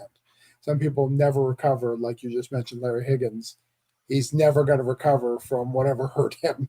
He'll always find something to be mad about and someone to be mad about. Right now, he's literally getting hit by somebody. Whether or not I agree with it or not is irrelevant, but they're propagating it literally to remove their challenge. He's already moved from Twitter and Blue. It's not worth it a lot of times with those things. And you've got to do so much to get to a level where, and I'm not saying this at being braggadocious, where you're kind of like, you're hard to touch. You're hard to hurt. Like, remember when I started the stream, I said, please don't do what I do, because I've seen people who've tried to take this concept and yell at people, and they got canceled the fuck because they didn't have the rep and the, like, people. You can't yell at people to tell people to back books unless you have a series of, I've backed you, I've helped get this people jobs. Like, you have to have, like, the community has to owe you something on some level to be able to pull that off. Well, I get canceled for it. Yeah, no, I try really hard to just like enjoy the company. If anybody come across, like if I see a cool post or something, I make sure to just say something nice. I do reviews for indies. I've done one for you, Travis, way back when. I think that was over a year ago. What book did you do? Why can't I think of the So clearly poorly Car reviewed. Full of Bodies. It's about the two guys. Yes, Bodies. the first one. I just found that hilarious. It kept on getting worse and worse. But I mean, and any stream I've been on, I've always had a good time. You mentioned Larry.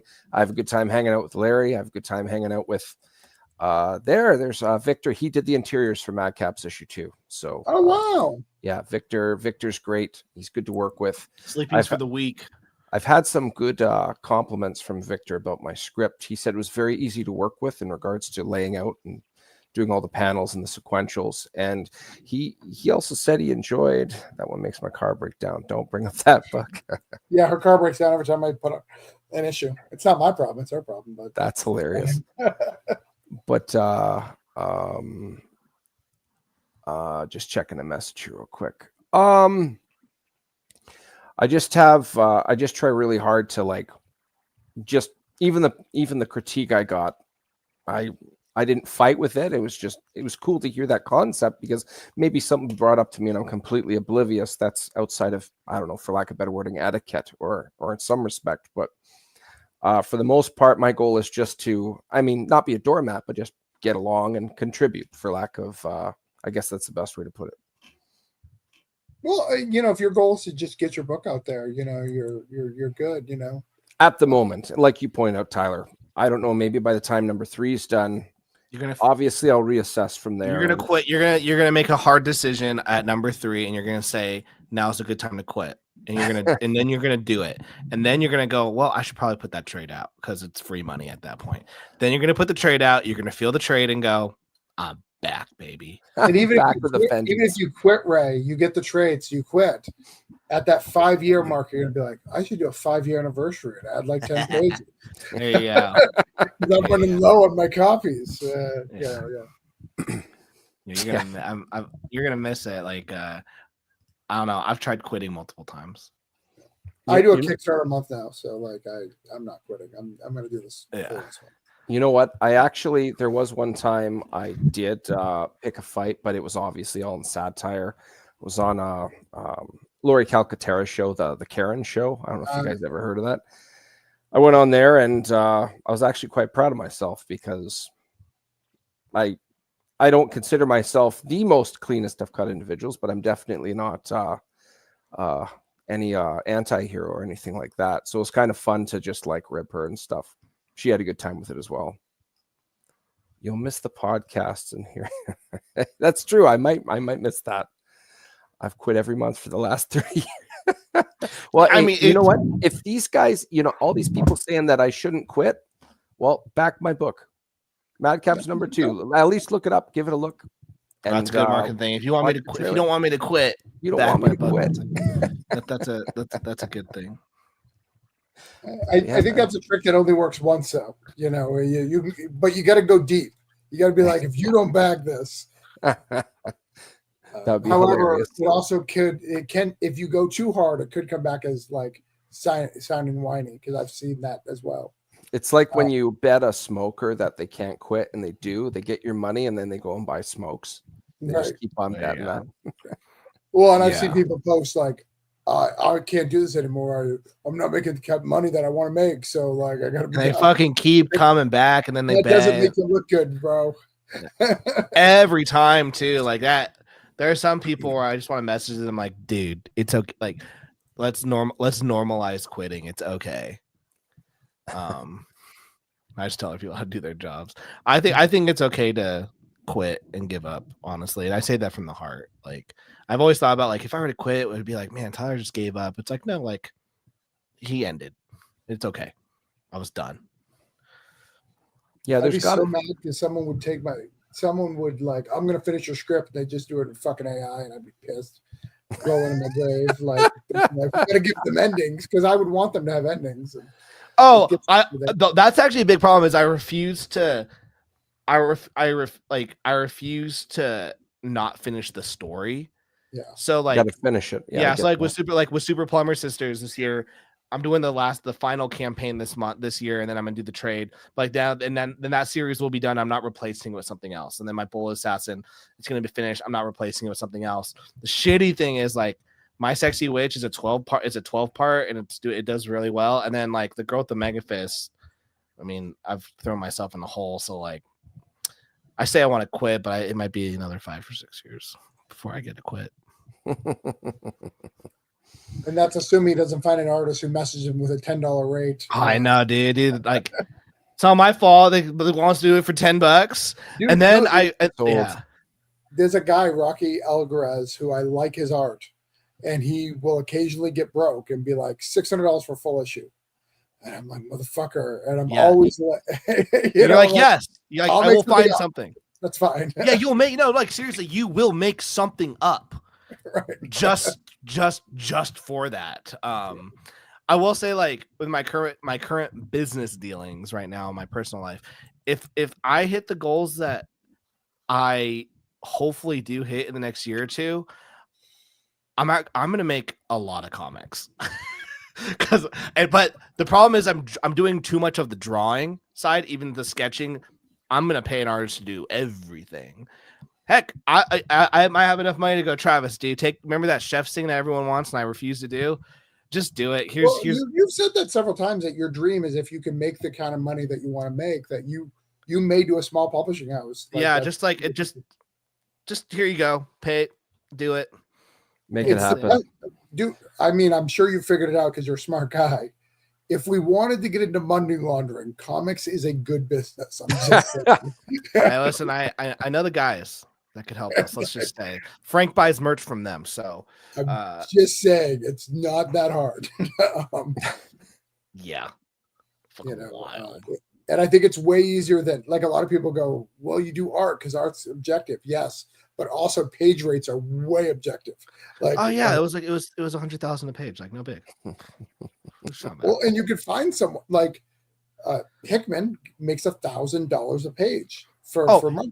Honestly, if the things I do on my personal side, if it hits the big bucks that it could, dude, I'm just using comics as a way to not pay as much taxes. Yeah, I just be like, well, why do you have to pay that guy like $50,000? I'm like, that's a loss, bro. The comic only made $1,000. Whatever, I'm paying less in taxes. I'll draw for 100 grand. You know what? I want to take her up on that, but we're up in Canada here. We're not even going to use Canadian funny money. We're going to use Monopoly money. I'm going to get it at Walmart. I expect top-notch quality. Yeah, no, Cat. I mean, that's Canadian. That's Canada right now. They can't come to America to get our money anymore because we'll send them to, prison camps. So like, they can't cross the border anymore. So yeah, dude, knock it off. One could say it's tariff-ic. Luckily, the China, knock on wood, is the books are not on that. However, I had a very good deal with a gaming company. Where I was going to do the comic adaptation of it. And it was really, really cool. It was a board game that made like $50K. It was really, really good with like over 1,000 backers. And when they got the $245 increase in the gaming stuff, that's any profit that they had to do a comic, to do any of the additional marketing. They have to pay for the game stuff. And it was already ordered. So like, they're screwed. It's not like it's let's wait. Yeah, you can't. Like, so it's fucked. I had a whole team that Gerald, who was on here, who's going to do the art. We had the whole thing. It was really sad. I wrote a lot of people get the tariffs wrong. They're saying that the comics are going to get affected. They're not. Silly Joe, Sleepy Joe. He's gay. He didn't talk to Chinese. I talk to the Chinese. They're my friends. Xi Jinping. What a guy. Well, he's reducing the tariffs because apparently, like, it costs too many. People aren't going to buy the stuff. It wasn't a bad idea. You were just wrong. Yeah, that's the way it works. You're gay. Yeah, wouldn't rock when things get too expensive. People will buy them. That's interesting that you think that. I was listening to a comedian talking about if he didn't get into the last presidential run, when it's the debate between both the left and the right, he just comes in, you hear the glass break like the Stone Cold Steve Austin. It's like, even if he's not in it, it's just entertaining. Like him or hate the guy. Just all those lines. You gotta go people up against, debating are the worst. you gotta go up against the GOAT, man. Like if you I believe that we're going to be Canada in 2028 because I don't think he's leaving. So I think he's our king. So like we'll see what happens. I'm not gonna lie. If I swear, as someone who voted for him, I swear on my freaking life, if I see him on the ballot, I will be so angry. He's a constitutional president. He would never do that, Tyler. I know. I mean, yeah. You would.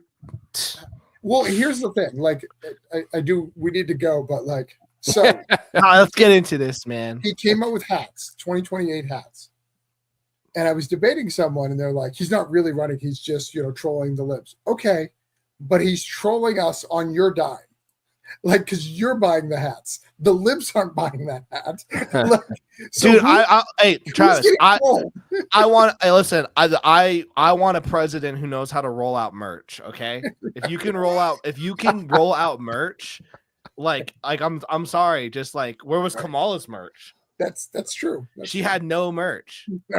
So like she had buy-in.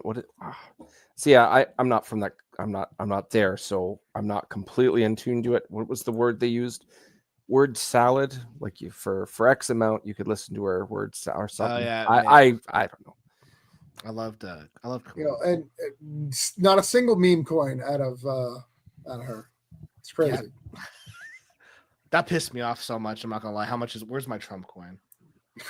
You bought a Trump coin, really? I did. I bought one just for like not even like before, so I could make any money. I just wanted to see how much I could lose. How much have you lost? Let me pull it up. I literally am pulling it up. Come on. Where's my internet? I have one. All right. Here we go. After this, I have to go. Unfortunately, no. Got to get ready for my day job. We're all going good, sir. What's your Trump. day job? Day job. I teach at a college. Oh, nice. That's nice. Do you do Discord at all, Ray? I do. I'm on your channel. Oh, okay. All right. Yes. Be more active, man. Like there's a lot of people who would back you if you're more active. All right. I've lost $2. Oh, that's not bad. So that means I bought it at $68 and now it's at $66. I've lost worst.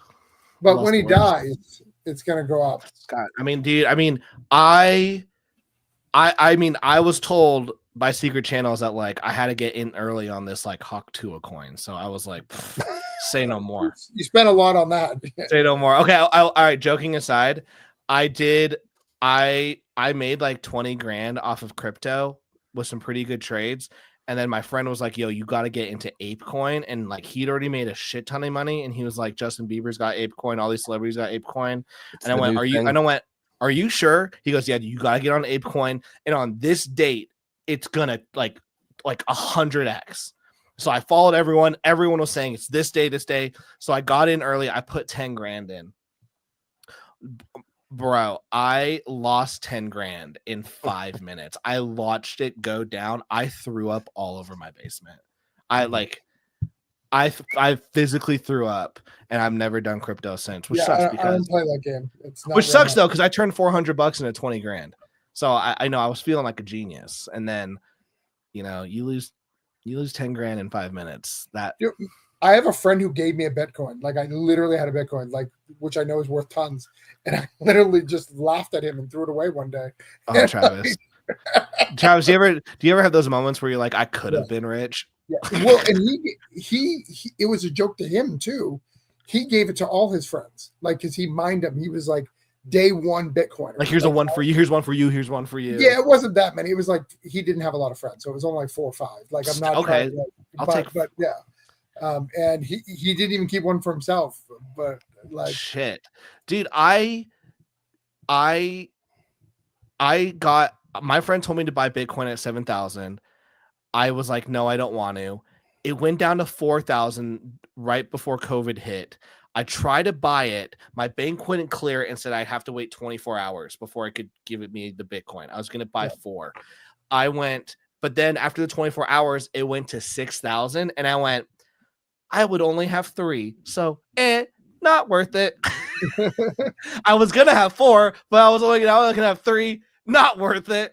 Could be sitting on like 400 grand right now. So it's a, you know, whenever I can't, whenever I'm trying to figure out, can I pay my bills this month? I think about those moments. Bad financial decisions. Yeah, but it's okay. Trump coin's gonna go up with my comics. We are done for the night. On the next one would be the 1st, but we are not doing one on the 1st because that's Free Comic Book Day weekend. I'm going to be flying to New Hampshire on that day. But we will do one on the 8th. So if you are not funded and you're watching the show still because you can't go to bed either because you're not tired, be there. I have to write a script tonight. I've got 8 pages to write before I go to bed. So, Travis, I appreciate the hospitality. It was a good time. Travis, I'm glad you get a couple backers. Just throw it into AI, Thank you. Travis. Thank you very much. All right, fellas, it's been real. Tyler, yeah, I'll have to debate Tyler now because I've done that and it rewrites my script and I get really pissed. It adds like plot narratives that I didn't ask for, and I can't. I'll never use AI. I did it to play and like I was like, what the fuck is this subplot? I would never use it for anything. I would never use it for anything like creative. I use it every day for my job, but never anything like. I will sometimes. I use it. I use it for writing. Like, I'm going to be one of those crazy guys that admit that I use it for writing, but not for what you think. Automata PMs. Like, hey, I need some automata PMs for like. Oh yeah, hey, here's a word. Give me 10 version. Give me 10 words I could use. But, yeah. This one I like that one. Yeah. So I use it for that all the time. Yeah. I use it for that, and I do. You know, everyone knows how bad I am at grammar, but I tell it to not reformat or anything. Please edit the grammar because it's a better grammar checker than the other stuff, you know. Dude, I was wanting to write like a crime story, and I was like, what would be the procedure of like, you know, the person sees a murder to catching, and then they just went, these are like the 20 steps of like how you'd catch a murderer. And I was like, okay, perfect. Just now I have that. Start writing my story. So, yeah. I love AI. But you could say where people can find you, Ray, if you'd like. Oh, we live still? Yeah. I don't like AI. AI is really bad. I don't use AI. No, I love AI. I love using a guy like Tony James would use AI. Yeah, do that, bitch. You can find me as DM Ray on Facebook. DM is just short for Dungeon Master. You can find the Madcaps Facebook page. You can also find me as at Raymond the DM on both Instagram and what I like to call Twixter. Those are all my critical ones, but yeah, great time. I'm gonna head out now, but again, thank you kindly for all everything we've done here. Got some money, got some backers, and look forward to doing it again. All right, good night. See ya. Have a good night. I didn't know this is still live, so you guys can find me on youtube.com/JohnTalk or the Twixter Tyler_C_world, and yeah, just making comics. All right, I'm gonna end stream. You can stick around if you'd like. Yeah, I'll